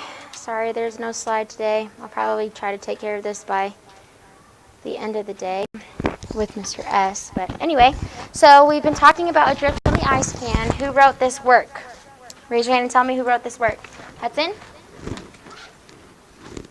Good. Okay, so Grenfell wrote this. The theme of this work was compassion for others despite the difficulty. Okay, yesterday we saw how Grenfell, he was stuck on an ice pan. And who can raise their hand and tell me all the stuff that, one of the things that he had to go through on the ice pan? Chase? He had to kill 3 of his dogs. Why? Why did he have to kill 3 of his dogs? Brianna? Good. Okay, he was freezing. He wanted to make it through the night. This was a life or death situation. So he did all that he could do to survive. Okay, so we saw this on page 121 or 120 to 124. Why was he going to the town? What did he need to do? Emma? Yes, he needed to amputate a boy's leg because they had performed surgery on his leg. They closed up the wound, but then there was still infection inside on the bone, so he had to go to town and amputate his leg. Joey, just make sure you're paying attention because we're reviewing all the stuff that you missed, okay? So this is over a couple of days, so obviously on the way to his town, he goes with the sled dogs. What happens then? How did they get on the ice? Natalie? How did they get onto the ice pan? Cody? Okay, he fell through the ice. He thought that there was a way that he can get across, but the ice ended up being too mushy, very soft, so then he obviously ended up falling through the ice. Okay, so last night you should have read what happened. We left him on the ice pan. There's just stuff that happened. He had to switch ice pans. He had to kill his dogs. And then everything that he needed to do, he was trying to think of in order to survive. So if you look on page 125, he's out here on this ice pan, and he actually had to resort to cuddling with his biggest dog, Doc. If you guys see that on the left-hand side, it's because his clothes, they wouldn't dry anymore. If you see that, then nothing would dry anymore, even everything freezing stiff. So obviously that's extra cold, and they're already up in the Arctic region. Then if you guys look in the second paragraph on the left-hand side, halfway down, he says, now getting my largest dog, Doc, as big as a wolf and weighing 92 pounds, I made him lie down so that I could cuddle around him. So obviously he's cuddling with his dogs, just doing everything to get warm. Okay, if you look on the right-hand side right across, it says the wind was steadily driving me now toward the open sea, and I could expect, short of a miracle, nothing but death out there. So this is definitely a life or death situation, and he's thinking, oh man, I'm not going to make it. So if you guys look at the very bottom of the page, he just sleeps, okay? He kind of sleeps just to kind of pass the day. He says, it seems impossible to say how long one sleeps, the very last sentence on page 125. It seems impossible to say how long one sleeps, but I woke with a sudden thought in my mind. Who remembers from your reading what that sudden thought in his mind was? Cody? Okay, not his legs, but good. He actually used his dead dog's legs to make a flag. So he obviously, the legs were frozen, so he tied those together. If you can imagine, it's this crazy man on an ice pan waving around a dog's leg, and he tied his flannel shirt to it, just trying to do anything he could to survive. You guys look on the page of 126. He said, I had a thought in my mind that I must have a flag, but again, I had no pole and no flag. However, I set to work in the dark to disarticulate the legs of my dead dogs, which were now frozen stiff, and which were all that offered a chance of carrying anything like a distressed signal. Cold as it was, I determined to sacrifice my shirt for that purpose with the first streak of daylight. Obviously, it's kind of disgusting that he would use his dead dog's legs, but just anything, like, I don't know what I would do. I probably would do the same if I was struggling to survive. It says, in the heaviest and the crookedest flagpole it has ever been my lot to see. So here he is, every chance he gets, waving this flag, and that's what he happens. Like, if you guys look on page number 127, you can even see that he's praying. He says, my God, my Father, while I stray far from home on life's dark way, oh, teach me from my heart to say, thy will be done. And it's kind of crazy to see that even in the toughest situation, here he is trying to praise God and saying, Lord, whatever you want, to happen, thy will be done. And I don't know, because if I were in that situation, maybe I would be depressed, I would cry. I don't even know if I would. I mean, I would like to say that I would have his attitude, but this tells a lot about him, that he had a lot of faith in God. Remember, he was a missionary, and he also was a doctor, and he's out here giving selfless love and compassion for those who he could help. If he wants to help in any way that he can. That's how he got in this situation in the first place. If you guys look at the very bottom on page 127, this might be a sight to see. It's on the left-hand column. 5 dogs, myself colored football costume, and a bloody dogskin coat, and with the gay flannel shirt on, a pole of frozen dog legs completed the picture. So he's kind of painting a picture of what it looked like, and it was a very gruesome scene. But at the very end of the story, or at last, he was finally seen by someone. You guys look on page 127 towards the bottom, the second paragraph towards the bottom. It says, I waved my flag as high as I could raise it, broadside on. At last, beside the glint of the white oar, I made out the black streak of the hull. I knew that if the pan held on for another hour, I should be all right. He's basically saying he saw like a little something out of the ordinary, that he was seen. And it kind of goes on to say, page 128, we see the climax of the story where he was finally rescued. If you guys see where it says the word climax, do you guys have that on the left-hand side? The little marking. Okay, well, the climax here, if you guys read on the left-hand side, on page 128, the paragraph right above the picture. So this is the climax of the story, the very high point, as the man in the bow leaped from the boat onto my ice raft and grasped both of my hands in his. Not a word was uttered. I could see in his face the strong emotions he was trying hard to force back, though in spite of himself, tears trickled down his cheeks. It was with the same with each of the others of my rescuers, nor was there any reason to be ashamed of them. So they basically see him in his state, and they basically had some kind of joy of unselfish service. And that's the climax. This is how he gets rescued. If you read down, if you guys remember the term for when we kind of find out why things happen, the falling action is kind of where, obviously the climax is at the top. Falling action is when the story starts to de-escalate and we kind of see why things happen. So the falling action, if you guys see my first question, it's the paragraph to the right of the picture. He says, my first question when at last we found our tongues was, however did you happen to be out on the boat in this ice? To my astonishment, they told me that the previous night 4 men had been away on a long headland cutting out some dead harp seals that they had killed in the fall and left to freeze up in a rough wooden store that they had built there, and that as they were leaving for a home, my pan of ice had drifted out clear of Hare Island, and one of them, with his keen fisherman's eyes, had seen something unusual. They had at once returned to their village, saying there was something alive drifting out to sea on the floe ice. But their report had been discredited, for the people thought it could be the only top of some tree.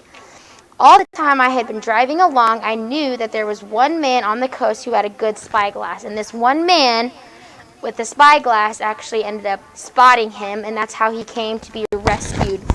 And if you guys look on page 129, it talks about how he goes to the boy's village. The boy ends up being saved, but he was taken to a hospital and his case was already taken care of. We see that underneath, not one of them is forgotten before your Father which is in heaven, that little excerpt. It says, and this I fully believe to be true, the boy whose life I was intent on saving was brought to the hospital a day or two later in a boat, the ice having cleared off the coast not to return for that season. He was operated on successfully and is even now on the high road to recovery. So this is towards the end, the denouement, or the conclusion of the story, where everything is resolved. We find out things what happened in the end.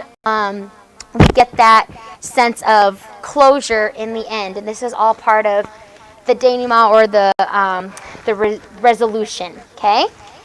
And then you guys see, not one of them is forgotten. They kind of made like a memorial for the dogs that gave their life up for Grenfell.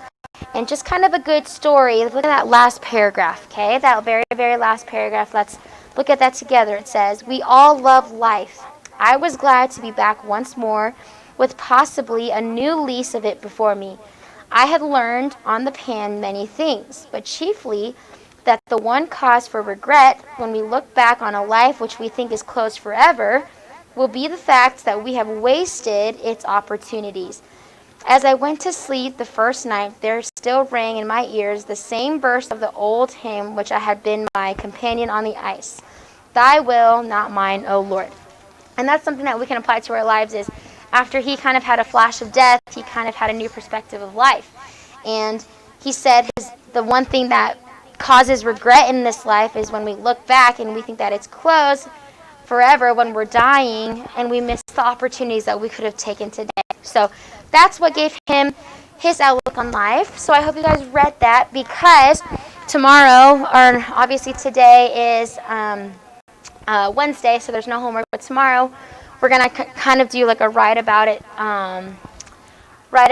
assignment. So I was going to put that on the board so you can start thinking about it today, but what I want you to write about is some kind of dangerous crisis or exciting adventure that you guys had been on in your life, and then I want you guys to read or include descriptive words, and then just kind of tell that story on paper, okay? So that's due on Friday. I'll sign that tomorrow, but I just want you guys to start thinking about that today, okay? If you have any questions, we can go over it tomorrow, but go ahead and turn to page 130.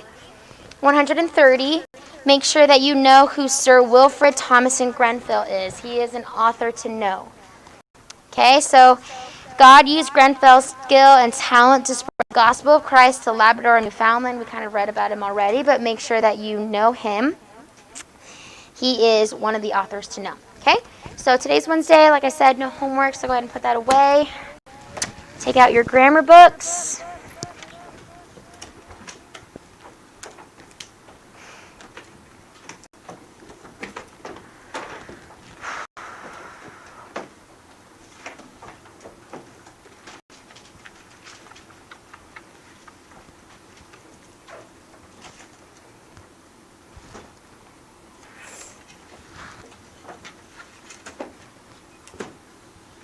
Give me 1 second.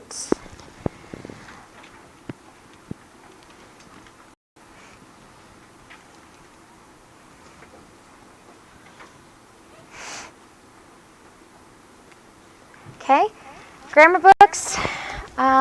We did have our quiz today, but let's go ahead and turn to page number. Give me 1 second.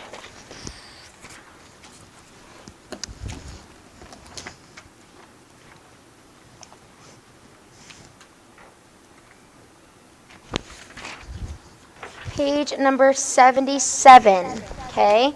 Page number 77 in the green book. And then does the blue book have persuasive essay?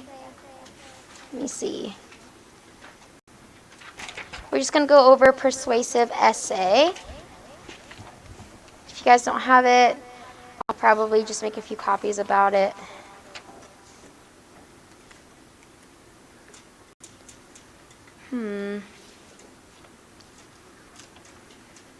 Essay. What was it? I am. Thanks. Essay. essay. You don't see it? Okay, I'll make a copy of it just so that you guys can have it. But I want you to know what a persuasive essay is. A persuasive argumentative essay uses reasoning and evidence to change minds and to spur people to action. Okay? Change minds or to spur people to action. So we know the steps of the writing process. Who gave me the first step? What's the first step, class? Plan. Okay, that was kind of weak. Make sure that we review these and know these.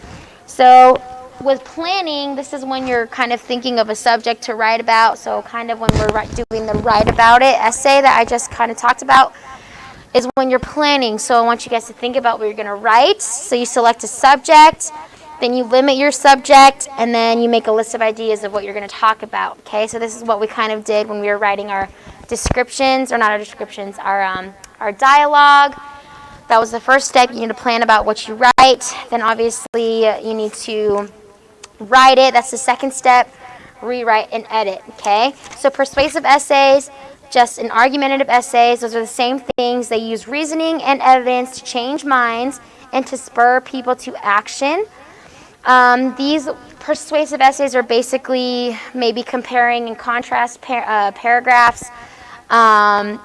Maybe you're telling the differences between two things. So for your example on page 77, for those of you with the green book, it gives you maybe subjects that you want to compare and contrast. So basketball versus soccer. So a persuasive essay would be why you think the sport is better than the other sport, or something like that, or why strawberry ice cream would be better than a different kind of ice cream. So those are persuasive essays. So obviously we're not going to do the persuasive essay right now, but I just want you to know what it is because that was the next part of our writer's corner. And I'm sure that'll be listed on one of your quizzes in the future. So know what a persuasive essay is, and then the purpose of it, know your writing processes. You should already know what your writing processes are: plan, write, rewrite, and edit. So be familiar with those. Okay, go ahead and turn to page number 80.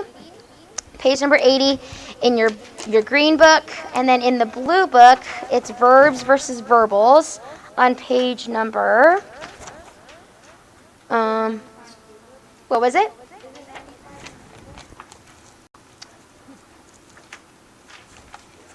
Page number 95. Good. Okay, thank you, Bella. For those of you in the blue book, page 95, distinguishing verbs from verbals. Okay, we just went over verbs. Obviously, these say action, help, or they link words together.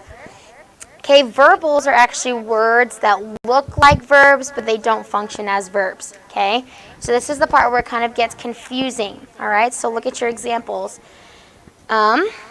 Sometimes verb forms are not used as verbs, but as verbals. A verbal is a verb form used as a noun, adjective, or an adverb. Later we will learn some details about verbals, but here we simply need to learn to distinguish verbs from verbals. Okay, look at number 1. To distinguish verbs from verbals, remember two things. A verb has a subject.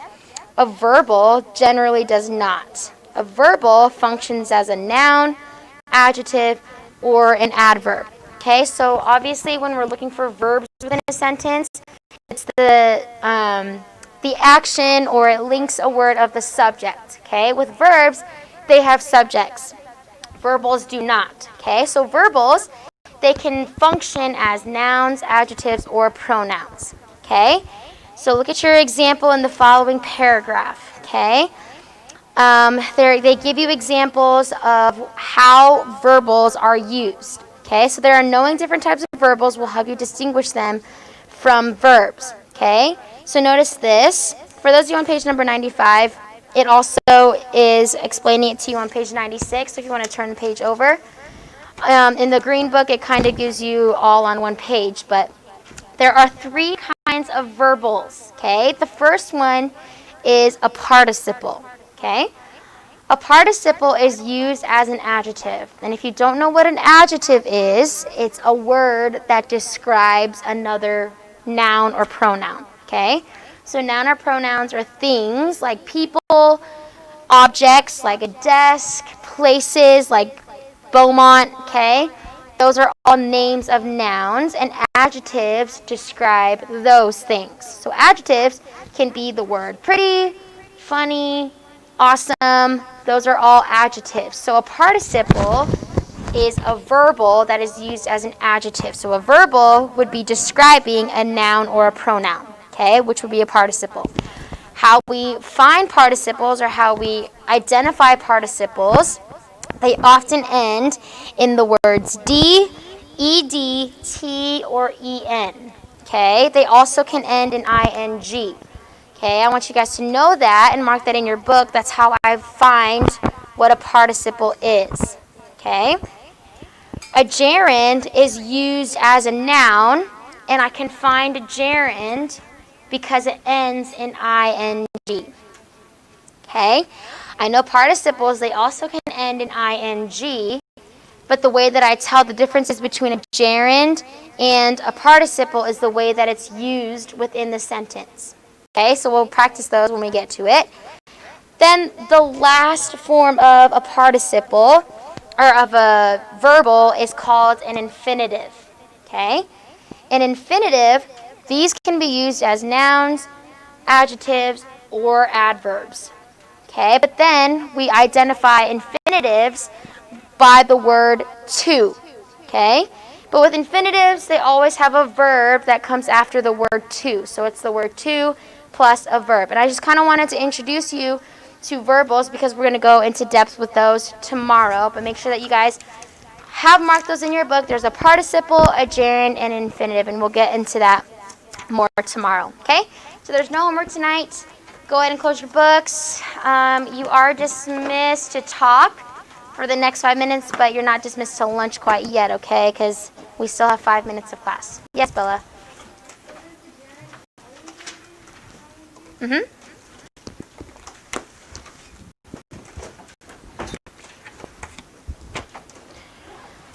Okay, for those of you distant learning, for list 9, Jose, let me look at your quiz. Jezreel, yes, I do have your homework and your quiz. Let me just look for Jose's for list 9.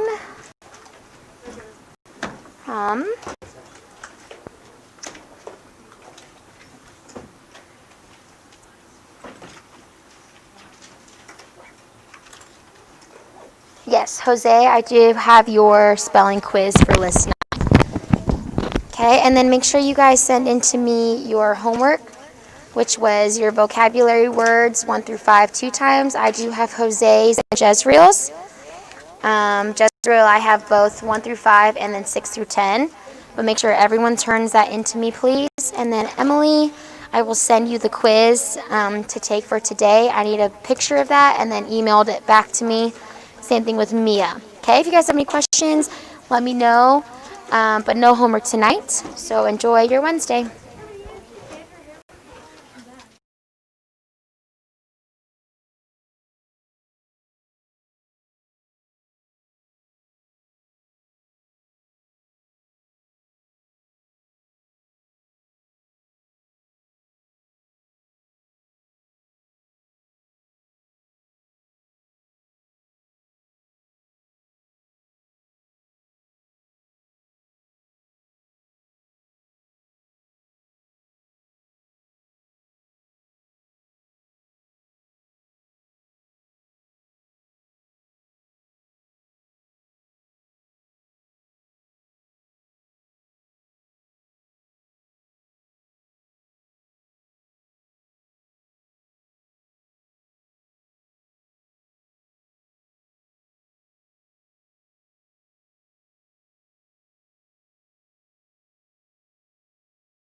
All right, welcome to pre-algebra. Go ahead and get out your textbooks. We're in page 143.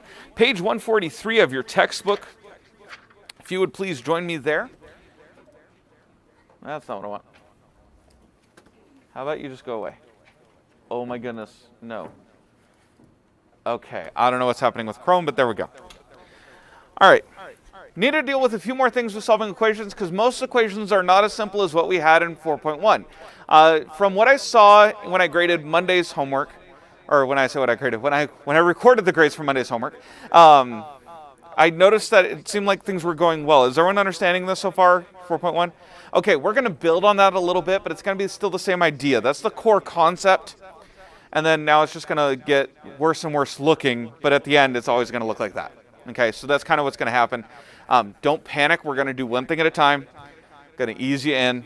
It'll be fine. All right, so in section 4.1, equations with a single variable were solved using either the addition property of equality or the multiplication property of equality. As equations become more complex, both properties are needed to solve a single equation.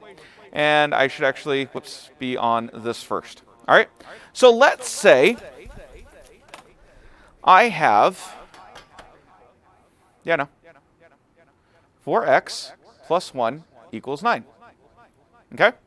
So if I have 4x plus 1 equals 9, well, which thing do I undo first? And so this is kind of what I was talking about yesterday, or the day before, at some point this week. Okay, I'm going to say this week.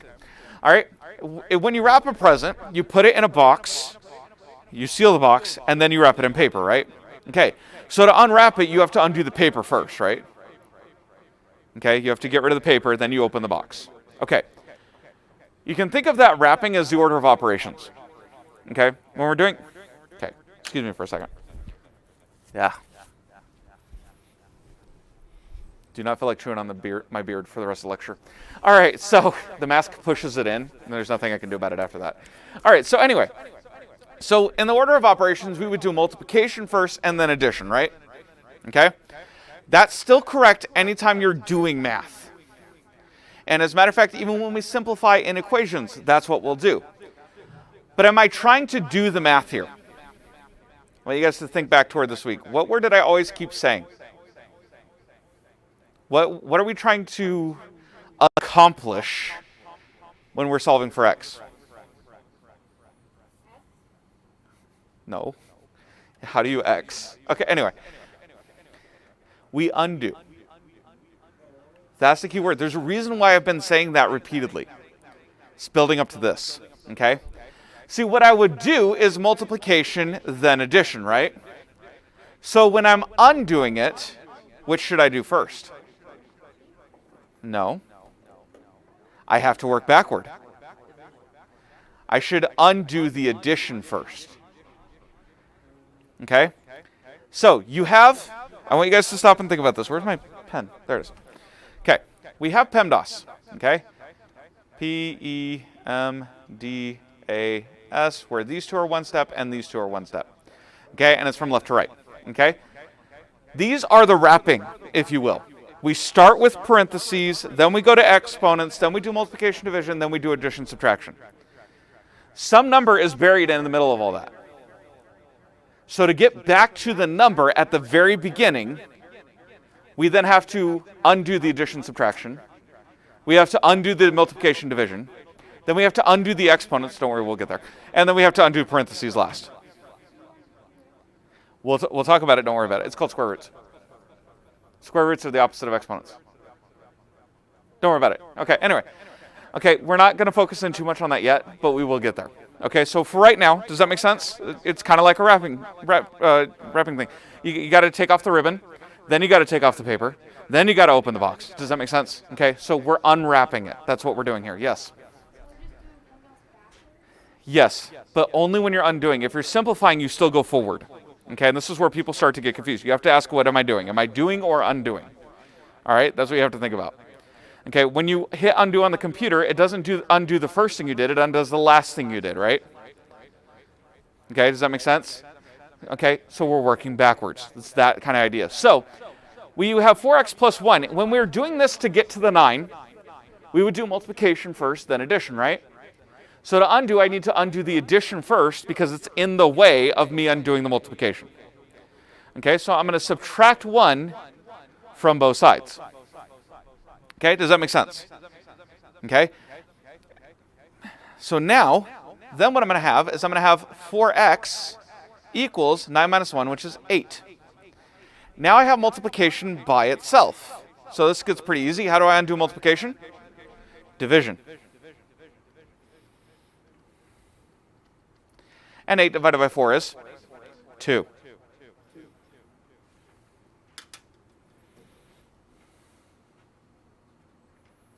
Okay, before I get to even the slide I had ready and examples, hold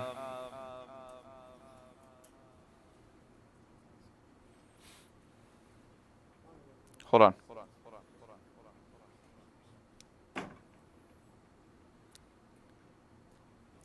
Okay, let's go slightly more complex, and then we're going to do a few practice problems, and then we'll come back and hit everything else, okay? So let's look at example 4.2a.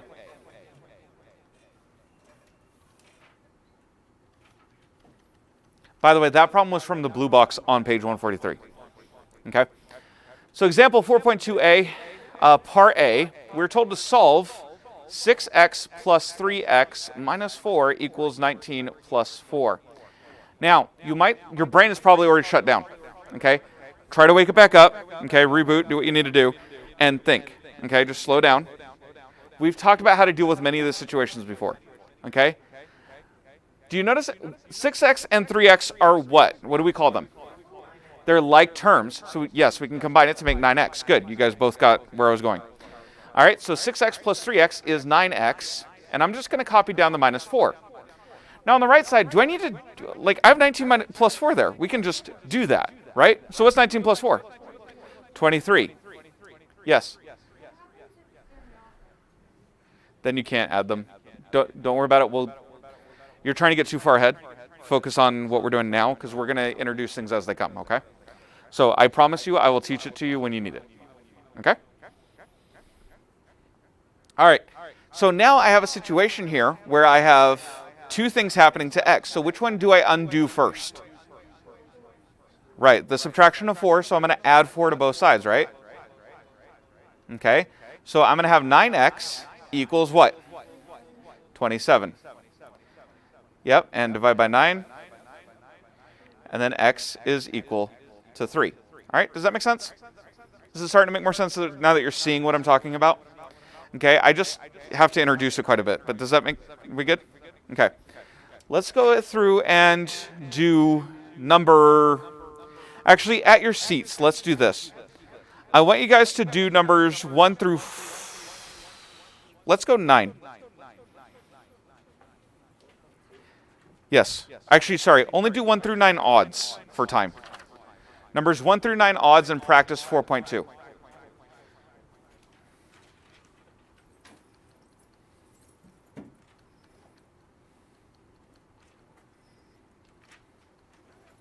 Okay, I want you guys to work on this. I want to make sure we've got it down first before I start adding other stuff on here. Yes, it's on page 144.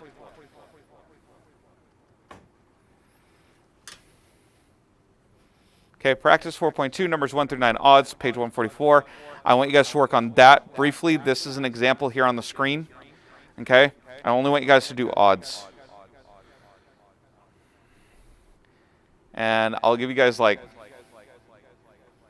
don't know, 5-6 minutes.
All right. Real quickly, as we go through this, number 1, what does x equal, Bella? Good. Number 3, what does x equal, Aaron? 4. Number 5, what does a equal, Chase? Good, 35. Number 7, what does z equal, Natalie? Yes. And number 9, what does n equal? Let's see here, Brianna. Okay, did anyone get to number 9? Yes, Bella. 50, yes. Okay, if you didn't get all the way through, write those down. Does anyone want to see one of those gone over real quick? Oh, goodness. Okay, yes. Say again? 9? All right, so we have negative 5 plus 7 equals n over 10 minus 3. Okay, this is when it's starting to get a little bit more complex, but we can handle it. So negative 5 plus 7, first of all, what's that? Yes, so we have 2 equals n over 10 minus 3. All right, so now I need to undo that subtraction, right? Okay, so I undo that with addition, so I end up with 2 plus 3. So I have n over 10 is equal to 5. Now, what operation is being done to n? Division, yes. Okay, so we have division. How do we undo that? Multiplication. So we're going to multiply both sides by 10. And I get 50 is equal to n, or n equals 50.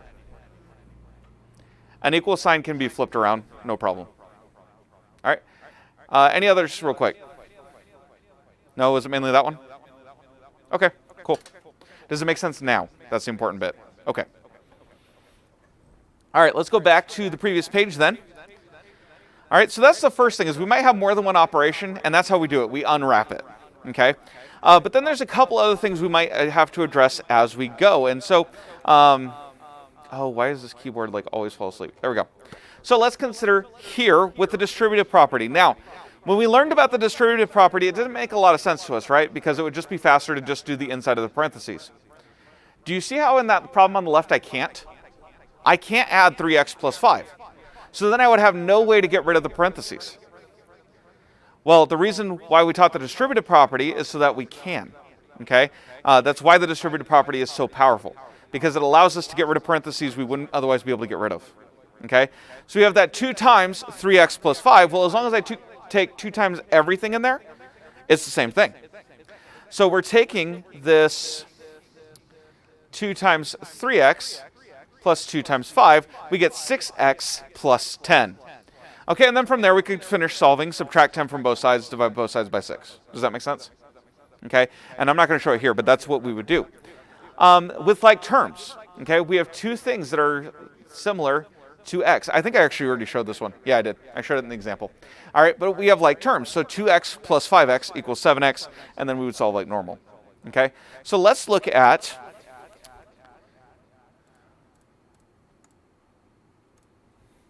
example 4.2b.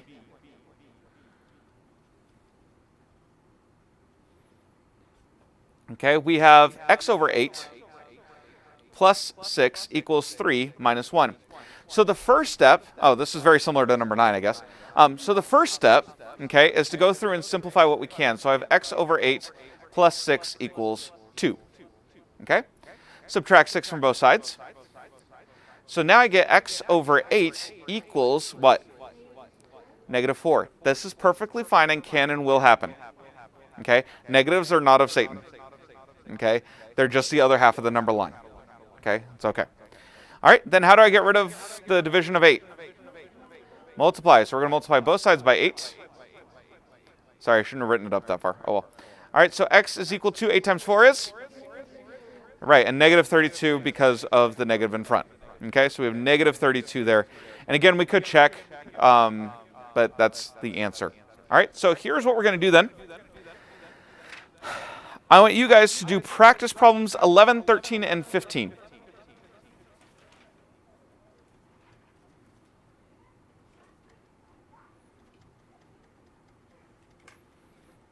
I feel like I should have stopped at 7 and then did the other one here, but oh well. Okay, so that's what I want you guys to do right now. Okay, and then distance learners, I'll be right back.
All right, let's go through the answers. Number 11, what does y equal?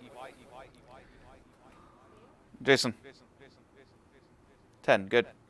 Number 13, what does x equal, Hudson? 2 is correct. And number 15, what does y equal? Let's see here. Anyone get there? Jason. -3. Okay. Any questions on any of those? Yes. 15? Oops, I swear that's a 5. There we go. All right, so 15, we have 3y plus y minus 3 is equal to -12 minus 3. Okay, first thing we need to do is take care of whatever we can take care of. We're going to simplify. Okay, so 3y plus y is what? 4y. -12 minus 3 is? -15. You have two negatives. You add them. So -15. Okay, because if I owed $12 and then I borrow 3 more, I'm going to owe $15. Yes?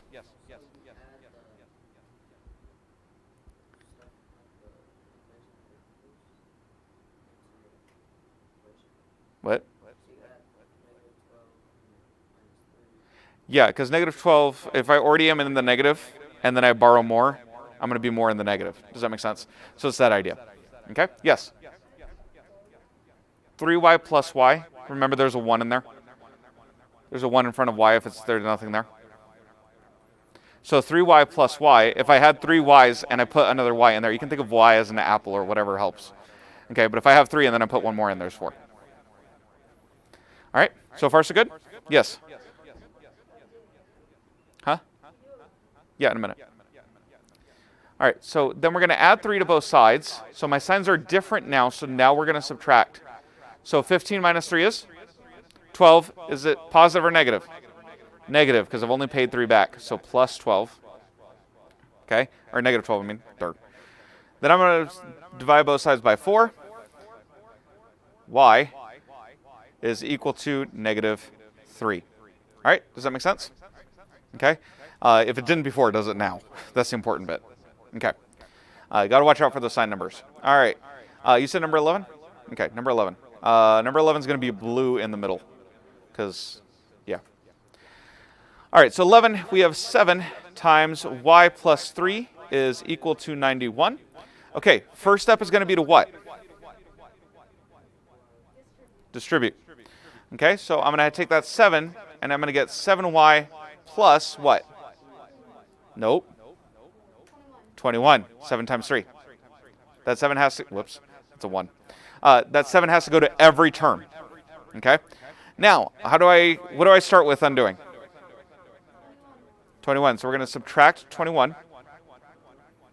So 7y is equal to 70. From here, we divide both sides by 7. Yep, y equals 10. All right. Any others? Does anyone need 13? Okay. So 13 is where x equals 2. All right. So with that, I said we've got a pretty good handle on it. Over the next couple minutes, what we're going to do is we're going to start doing some word problems. Okay, so make sure you're in the practice. We're going to just do some review here as we go. We did word problems yesterday. Really shouldn't be anything new in here other than maybe some where we have that layout new where there's 2 things to be done. Okay, so let's look at this. Number 31. Okay, we're still in the practice section. 5 less than the product of 4 and a number is 3. What is the number? So first of all, I'm just trying to find a number, so what variable should I use? Huh? Like letter. What letter should I use? X, why not? Okay, so let X be the number. Okay? So let X be the number. Okay, then let's go back through and read the problem. 5 less than. Okay. Less means? Subtract. Than means? Yes, reverse. Okay? So we're going to have -5. Okay? And I know I'm going to leave room in front because I know there's something going to be there. Okay? Then it says than the product. Okay, stop right there. It's a product. That means it's going to be the result of some multiplication, right? Okay? So I'm going to have multiplication. Now, multiplication comes before subtraction anyway, so I don't have to worry about parentheses. Okay? But that's something you got to think through. Okay? It's 5 less than the product. Okay? Of 4 and a number. So how would I represent 4 and a number being a product? Huh? Yeah, 4n, or in this case 4x, because that's the variable we're using. So 4x minus 5, and it says is, so is means equals, and 3, because there's no other way to interpret that. Okay, does that make sense? Okay, so the only new thing here is that there's more than one operation happening in our equation. Okay, yes? The product of 4 and what? Does that make sense? That's why they say and a number. We have to say there's an unknown. Yeah, because otherwise you're having a product of 4 is 3. Well, but what? That doesn't make sense. How do I multiply 4 without anything to multiply it with? Does that make sense? So that's what's happening there. All right, so what do I undo first? 5. So I'm going to add 5 to both sides. We get, so 4x equals 8. Divide both sides by 4, and we get x equals 2. Okay? So we would circle both these because it tells us, again, both equation and answer, please. All right? Does that make sense? That's the kind of word problems you're going to see in this section. I want to go ahead and go to the next page. Okay? Let's look at some of the review. And let's look at number 43. All right, actually, let me do this. All right, 43. The product of 3 and a number is 18. What is the number? So what should I let my number be? Cheyenne, just pick a letter. Yeah. X? Okay. Let X be number. Okay, you'll notice that even I'm shortening this. Okay, once you get the hang of it, you can shorten it, no problem. So let X be the number. Okay? Then we have the product. Product means multiply of 3 and a number. So how would I represent that, Aaron?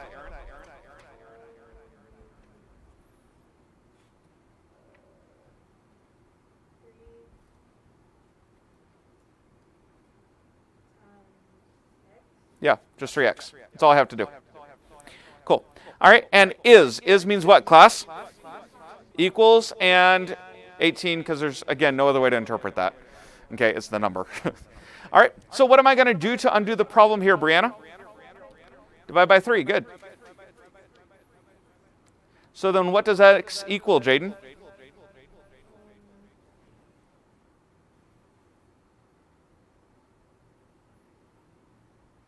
Yep, x equals 6.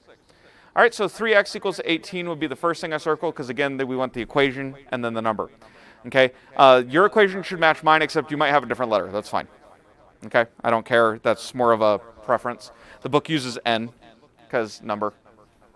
So anyway, that is as far as I'm going to go. I just want to at least get a couple of word problems in, because I'm not assigning homework tonight, but I'm telling you guys you might want to get started on the homework tonight. Okay, or today during study hall or something like that, okay? So here's what we're going to have. You're going to have homework 4.2. The assignment will be all the homework, okay, as far as tomorrow night. But as of right now, here's what you're able to do. Okay, does that make sense? So I'm telling you guys which problems you can do. That would be numbers 1 through 15, okay, is what you can do today based on what we've done in class. Okay, we've done enough in class to where you can do 1 through 15. Tomorrow, I'm going to cover the rest of the section. It shouldn't take us long, but I might do some more word problem review. And then you'll have the remainder of the homework that you're able to do. Okay, but there's a case that we haven't talked about yet. So I purposely have this split up. So, okay, you guys can get some practice with it. You can get started with it. But it's no homework tonight because it's Wednesday. But again, you guys have study hall. You guys have time to work on it. And so your homework's not as bad tomorrow night. Work on it some today. Does that make sense? Even if you don't do all 15, just like do a few of them. Okay, get the hang of it. Tomorrow we'll review more. We'll talk about that last case. And then I'll assign the rest of the work. All right? Don't forget to get those progress reports signed for those of you who are in here. For those watching, I discussed this at the beginning before I brought you guys on. Here, let me go to this. Okay, I discussed it before I brought you guys in with them. Basically, I just handed out a paper progress report. What I recommend for distance learners is that you guys go on and double check in My School Works. I'll try to remember to send an email or a message on My School Works. And what I want you guys to do is just email me back that you've checked in your grades. from your parents, by the way. I want your parents to have checked on your grades. If you have any zeros, they need to be turned in by Monday for credit.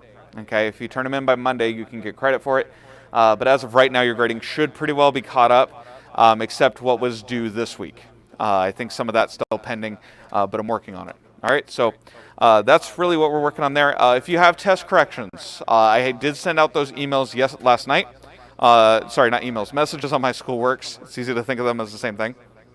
So it's been sent via My School Works, so you should have your missing or your missed problems there. And so just send those back to me on the Test 3 assignment in Google Classroom. That would be the best way to do it, and I'll get your corrections that way, and then I'll adjust your grade. Okay, so that is due on Friday. And then again, guys, progress reports are due on Friday. Zeros, if you have any, need to be made by Monday if you want credit. All right? Any questions? Yes? And on the homework, we absolutely can't go past 15. I mean, you can, but like, you can get through 16, and then like number 17 is the case I haven't taught yet. So like, don't do that until I teach it. But like, if you want to go past because you see one you can do, go for it. I'm not going to tell you no. But that 15 is kind of the line where I drew, or actually, correction, where the book drew and told me to stop after day 1. All right. Any questions? All right. I'll see you guys tomorrow.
gotta speak up. Christopher Columbus. Okay, we talked about the people moving into the new world a little bit. Yes, ma'am.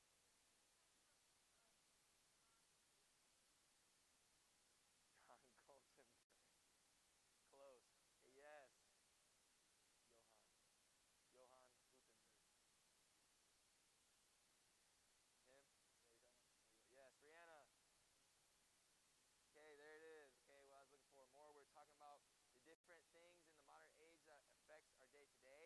Okay, by how they know what more knowledge or truth. Okay, remember during that middle age or medieval age. Okay, a lot of truth was withheld from them. Okay, so they did not know stuff. They didn't know the truth of the Bible. They didn't know the truth of life. Okay, so we see in this new era and modern age that people know truth, so we see an improvement in art. Okay, what are different things we saw improvements in? And we've already mentioned a few. I said art. Someone tell me another one. There's lots of them. Hudson. Can't hear you. Sorry. Okay, painters. Kind of goes with art. Emma. Okay, spreading the gospel, so like religion, ministry. What else? Aaron. You gotta speak up. Musicians, okay, that's all kind of part of art. Okay, what else? There's a few more things that we mentioned. Okay, art was one of them. Religion's one of them. There's like one more. Literature.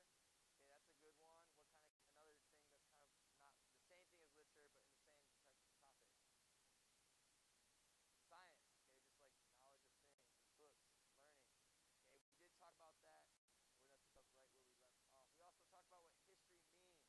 Okay, given all of us should already know that. But what is the definition we gave for history? Ariana. I'm assuming you read it straight from your notes, but good job. It's hard to hear with the fan on right now. All of it, half of the people talking is like, they muttering under the mask. I can't hear you. Do you have questions? Good. All right, so let's see if these slides work.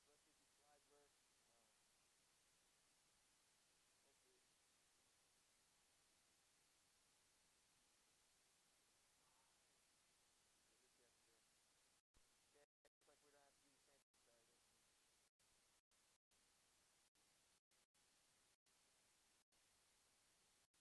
Sorry, that's me. Okay, try to move this. Good to see. Let's see. Audio is very low. Hello, hello. Can you hear me now? Can you hear me now? Okay, we're just reviewing. I'm gonna have to do the slides the same as yesterday, since they don't want to work. Someone needs to fix them.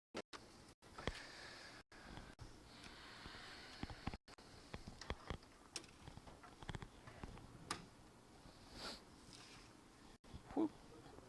I know, I got it.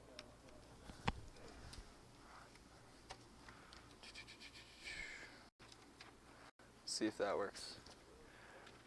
All right, huh? There you go. That's what I had to do yesterday. Hopefully, distant learners, that works well, enough for you to see.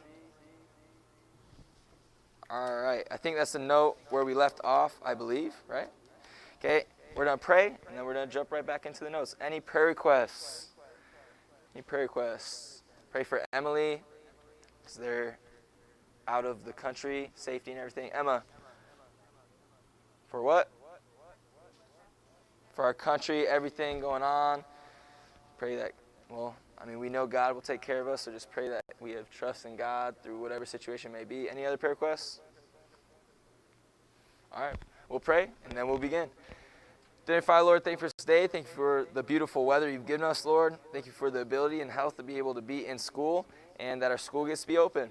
I'm sure sometimes they like to be home, but I'm hoping, and I think that they like to be in school sometimes with their peers.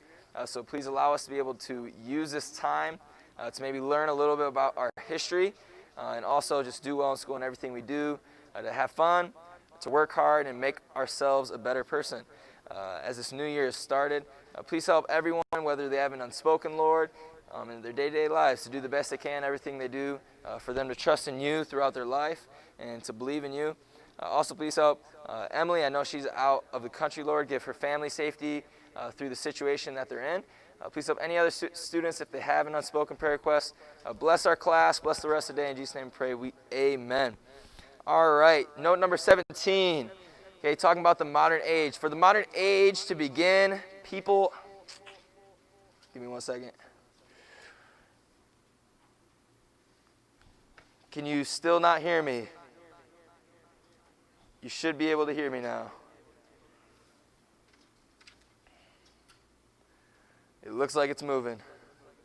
If you can't hear me, just tell me again. I'll look in the chat. You guys talk so many times, I'm not sure if you're still able to hear me or not. So let me know if you can hear me now. All right, so again, for the modern age to begin, people had to be freed from the domination of the Church of Rome. And we mentioned that a little bit yesterday. Moving on. Okay, we are going to see some men. We didn't do these notes yesterday? All right. We're going to see some men that tried to throw off the power of the Roman Church. Okay, during the Italian... Do you need me to go back? Jaden? You good? What? The TV's up there. All right, hopefully you can hear me now. I'm not sure. No one's answering. All right, but we see this Italian Renaissance from 1300 to 1600. But they look back to the pagan ideas of Greece and Rome for their inspiration. Rather than going off the Bible, they ignored the Bible. What? Sure.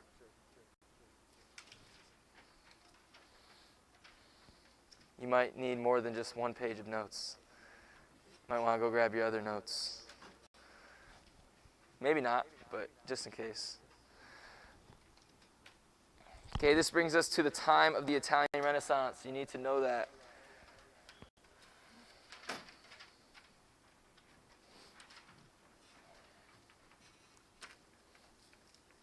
Okay, sorry, there's the same picture on this one, but it is for a reason. Okay, we see this Protestant Reformation. Were you guys still writing the last one? All right.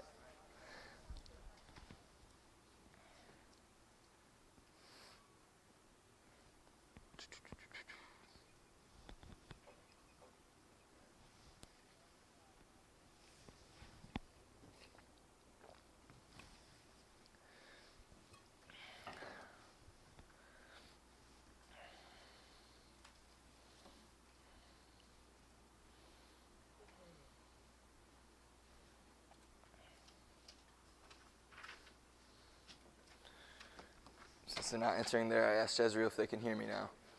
Everyone good on this one? Okay, this leads us to the Protestant Reformation, which is the key movement of this modern age at the beginning of it. It started in 1517 by Martin Luther. Okay, it promotes the true faith of the Bible. Okay, I left that picture there because that's going to be something used, okay, to promote and to make more Bibles.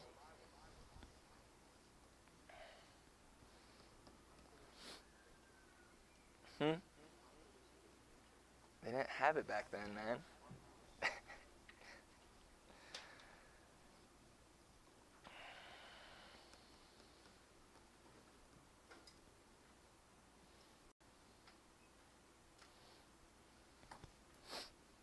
Give you guys time to write them down.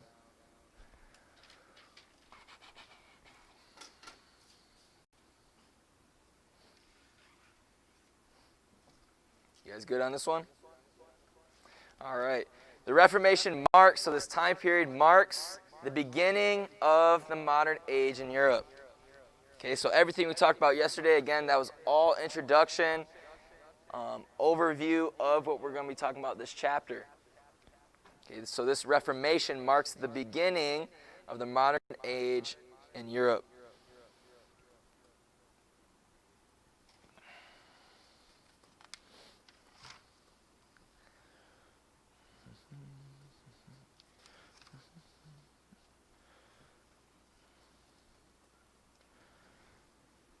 Okay, the thing that makes the difference in this time from the different ages to the modern age is their way of life. Okay, people's way of life, which is called culture, which we've talked about before. Culture, which is the way of life. That is the difference between, okay, all of our different ages, even today. Okay, compared to 100 years ago, we live a lot differently in our day-to-day lives.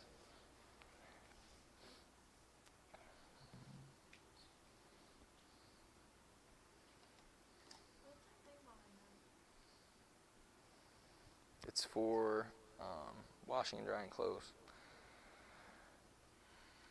Okay, during these Middle Ages, many groups began to protest the way the established Roman Church was distorting the truth and denying people. Yes, ma'am. Was there no 22?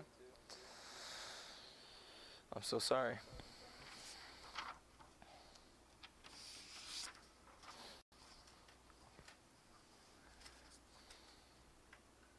Just skip it for now. I'll give it to you tomorrow or at the end of class.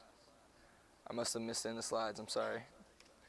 Okay, during the Middle Ages, many groups began to protest the way they established the Roman Church that was distorting the truth and denying people access to the Word of God. Okay, again, this is the beginning and what we're coming from the medieval age, okay, to this modern age. It's all based on, part of this was kind of the introduction as well from yesterday. Okay, this is all based on the movement of not knowing truth to now knowing truth. Okay, dealing with religion like we talked about, science, okay, reading, arts, technology in today's society. Okay, but we're going to see during these considered dark ages at the beginning of this time, this modern age, okay, we're going to see some groups or some light shed during this time. Okay, one group that arose as a glowing light during the dark Middle Ages were the Petrobrusians. Everyone good with this one?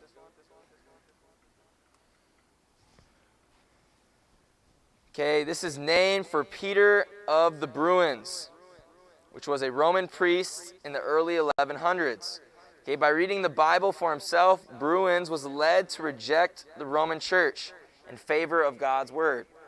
Okay, again, during this Catholic time, and the people following the Catholicism, okay, a lot of people didn't know the Bible. Okay, they just listened to who? The Pope, or the leader of the church. Okay, so this man, Bruins, he got a hold of the Bible, okay, and he promoted and learned the truth, so he stopped following the Catholic Church. Okay, he preached 20 years in southern France before he was burned at the stake for his faith.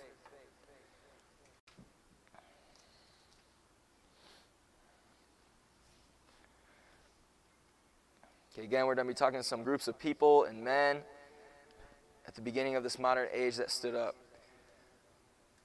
I understand, Emily. Hopefully you're doing well. There is no homework today because it is Wednesday, so don't worry about it if it cuts out.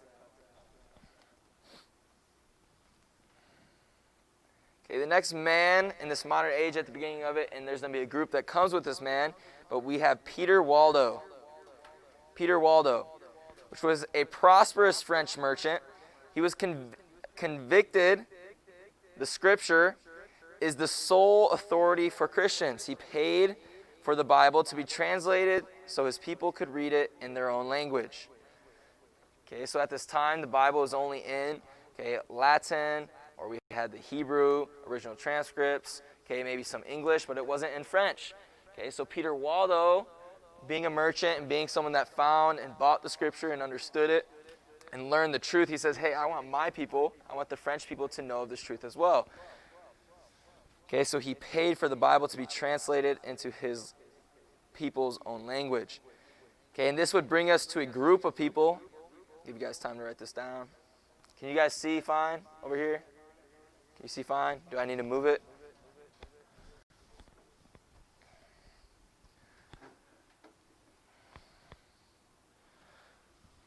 Everyone good on this one? Okay, we have the Waldensians. Okay, these were followers of Waldo who traveled as peddlers, taking the Bible with them as they sold goods throughout Italy, France, and Switzerland. Okay, it was kind of like a group of nomads. Okay, they traveled a lot. They would sell their goods, maybe clothes, foods, trinkets, jewelry. Okay, but while doing it, they spread the belief of Peter Waldo, the scripture, okay, the French translated scripture as well,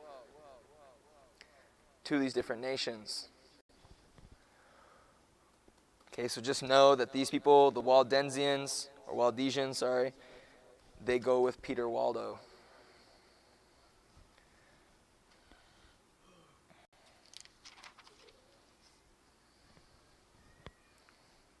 Please put your mask on, Joey.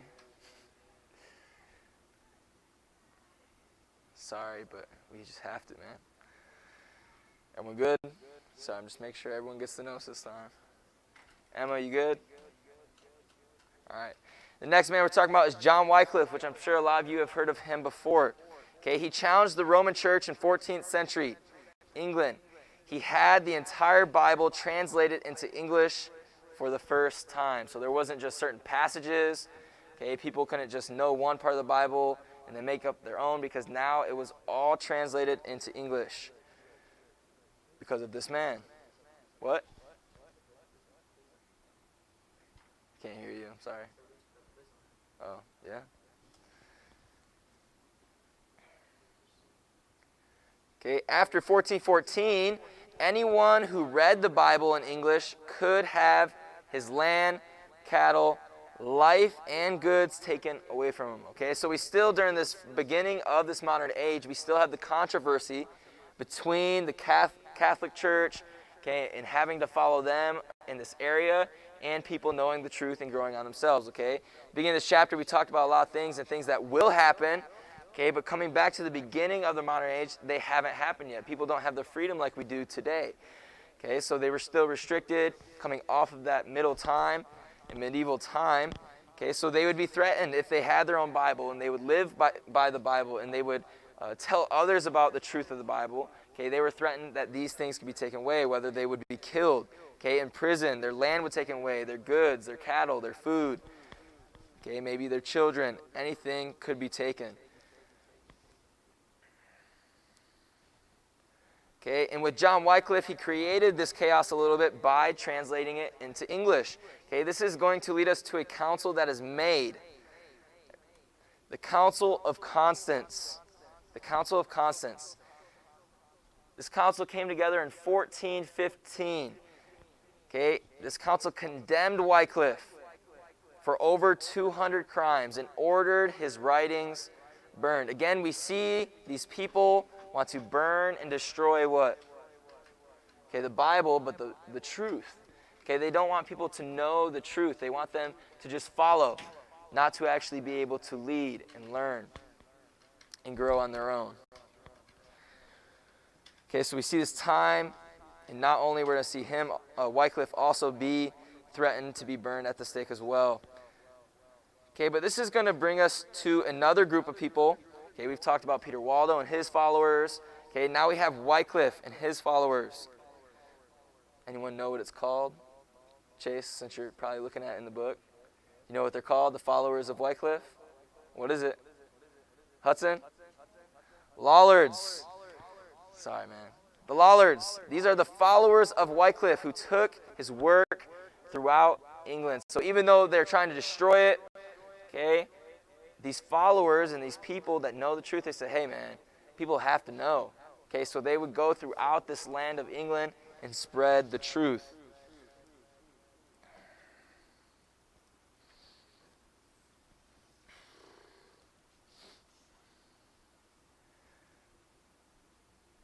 Okay, and like I had mentioned earlier, because of this, everyone good on this note? Okay, Wycliffe did more to alter English history than anyone else at this beginning of the modern age. He really did.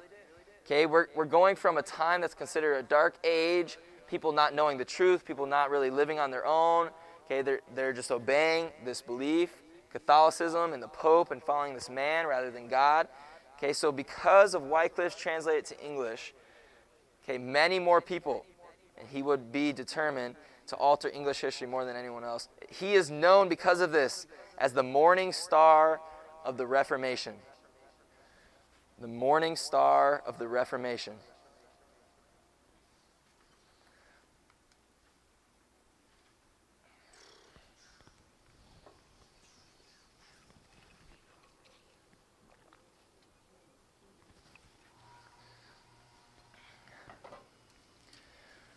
Okay, the next man we're going to talk about moving down the road a little bit in history is John Huss. John Huss. Okay, he was a professor and dean at the University of Prague. Okay, he began a revival of biblical Christianity in Bohemia. He also preached Bethlehem Chapel in Prague. Under him, a movement for true Christianity broke out in the country of Bohemia. Okay, Bohemia is just modern-day Czechoslovakia or the Czech Republic, just so you know that. Okay, so we see this man after Wycliffe basically pick up the reins, and in his old land and area, okay, now it's not just in England, now this man, John Huss, is trying to spread and declare truth in his nation, in his area, present-day Czechoslovakia.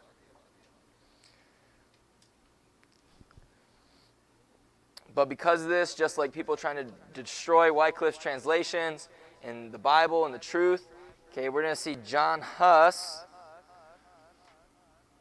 Give everyone time to finish this one. John Huss is going to be condemned to death. Good, Emma? All right. John Huss was condemned to death at that council we just talked about, the Council of Constance. It was burned at the stake, even though he had been granted safe passage. Okay, so he's moving, he's traveling, trying to spread the truth. Okay, people said in the area in Czech or Bohemia at the time, okay, you're okay, you can travel. Okay, but instead he comes through the city and town. They take him as prisoner and then they burn him at the stake as an example.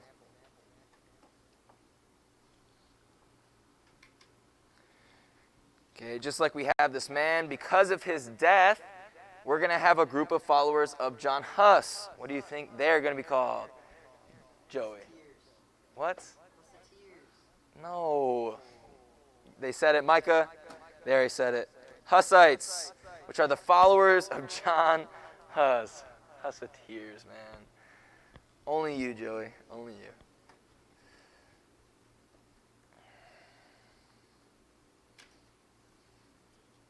The followers of John Huss. Okay, this is going to bring us to... Yes, sir. What? Because there is going to be fights and battles because of this later on. Okay, the Bohemian Brethren and the Moravians were famous for their missionary activities. Okay, so these groups of people, okay, they were both people basically part of this Hussites, okay, but they wanted to spread this truth not only to their nation but to other nations. So they started, or they were famous for, their missionary activities. Just know that the Bohemian Brethren and Moravians were famous for missionary activities. The influence of the Hussites, okay, reaches even to present day. Yes, sir. Sorry, man. Forgive me. Forgive me. The notes aren't mine, though. I have to say I borrowed those. The slides are. So I accommodated it to each other. Okay, the Hussite movement was too strong to be stamped down. Okay, not only in their nations, but because they're spreading the word now to other nations, they couldn't stop them. Okay, the Hussite nobles and common people stood ready to defend themselves against any ruler, pope, emperor, or king. That's why I had those soldiers up there, because they will defend themselves, who would try to deprive them of their free exercise of religion. By 1500, in an age of powerful kings, Bohemia had achieved a surprising degree of political freedom. The light of the gospel made Bohemia one of the few bright spots in Europe as modern age began. Okay, again, we talked about these people and these men and these groups of people being the lights in this beginning of modern age, in this dark age time.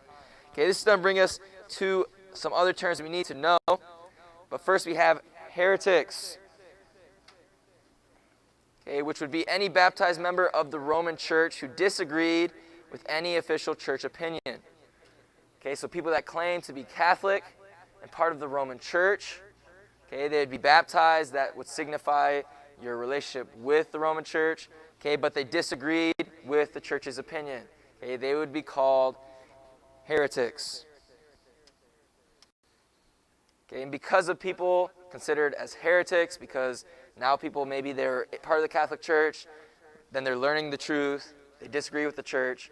Okay, because of this, okay, and because there's heretics, the Catholic Church and people made these things called the Inquisitor. Inquisitor. Okay, the inquisitors would be basically a judge, prosecutor, and jury. It's not like what we have today. You don't have a judge and then people are the jury, that kind of stuff. There's just one man. He gets to decide all.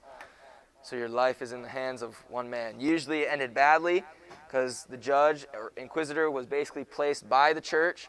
Okay, so if you go against the church, the inquisitors weren't very fair. Okay, you'd be punished severely or killed. Okay, but because they were the judge, okay, later on and through time, this Inquisition would be called the sanctum, official, meaning the holy office, because the church considered its work so praiseworthy. Again, they're set up by the church, okay, so they want to make sure, or they want people to believe, again, deceitfully, but they want people to believe, hey, this position's holy, okay, they can't lie. But they're part of the church, okay? They would be part of the church in judging how the church would want it. But the church would deem it praiseworthy. Just know these inquisitors or their office, the Inquisition, were known as the sanctum official, meaning holy office. Yes, sir? Inquisitor. Turn around, Joey. That's why you can't be there, man. It's okay, I'll help them. You just turn all the way around. All right, this is going to bring us to a few different renaissances in this time that we know. Okay, the first one, or first time period in this modern age, is known as the Italian Renaissance. And we're only going to do a few more slides and then we're going to be done for today. The Italian Renaissance. This time period would be from 1300 to 1600. Okay, it's a rebirth of learning that focused primarily on the classical books of ancient Greece and Rome and on the classical languages. Okay, so basically during this time, people actually read their own history. Because one thing, although, right, history can be boring sometimes, or maybe we don't like it, but history, no matter what kind of history, we can learn from it because it's from past events. Okay, whether if someone did something, we see, oh, they did it wrong. Oh, I can do it differently now because I know. Okay, so during this time period, a lot of people looked back on these large empires and what they messed up on and maybe what they did good. And they would learn during this Renaissance age. In this Italian Renaissance, we have these subjects that were called humanities. Like I said, they want to learn. They're learning from history. They're learning these subjects. Okay, they're called humanities, what we know as like our school subjects, basically, like we have today. They're a little bit different. Okay, these humanities are subjects that involve the study of man. Get it? Humanities, study of man. Okay, studying the history of man. Humanities consist things like history, grammar or writings, rhetoric or the art of speaking. So like speech class, English class, reading comprehension, past events, poetry, and lastly, philosophy.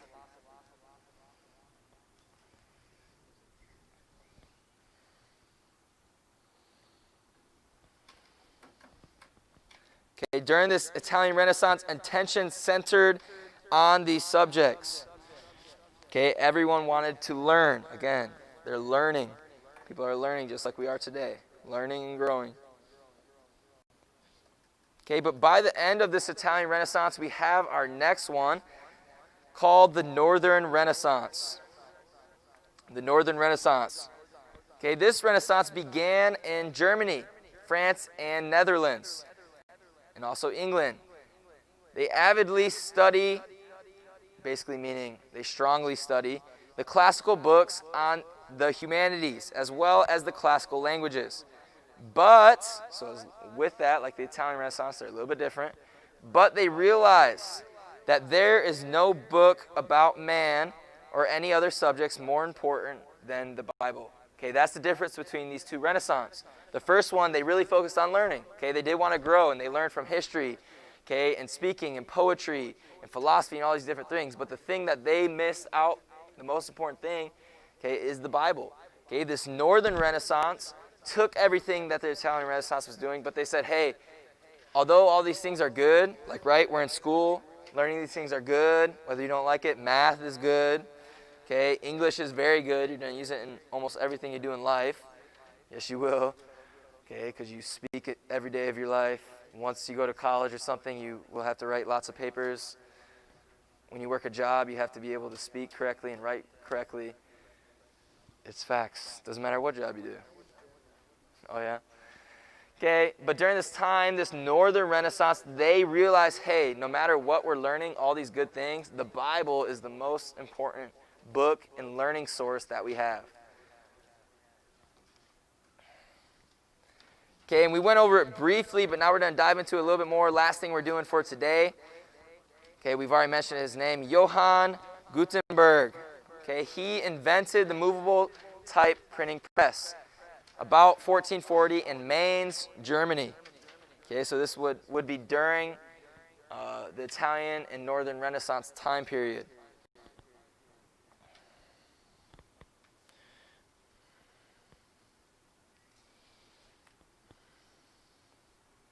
Okay, because of this movable printing press, which consisted of woodblock, engraving, and movable print, okay, because of this is what is going to allow people to move on from these Renaissance periods. Joey, turn around. Okay, just a couple more slides, then we're done. Everyone good on this one? Okay, you're good.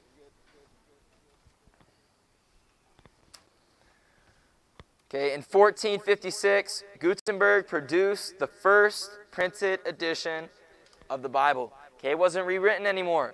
Okay, the first printed edition of the Bible, and this is going to change the whole world.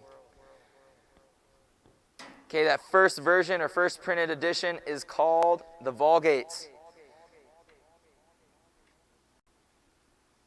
It is called the Gutenberg Bible in his honor.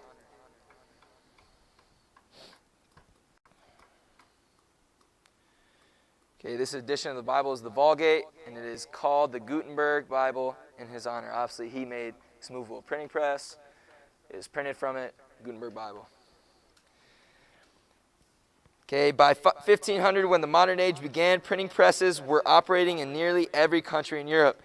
In fact, by 1500, there were an estimate of about 9 million books in Europe, in contrast to just a few thousand manuscripts before that time. So before we had this printable or movable printing press by Gutenberg, okay, there's only about a few thousand manuscripts. Now there'd be over 9 million books or Bibles.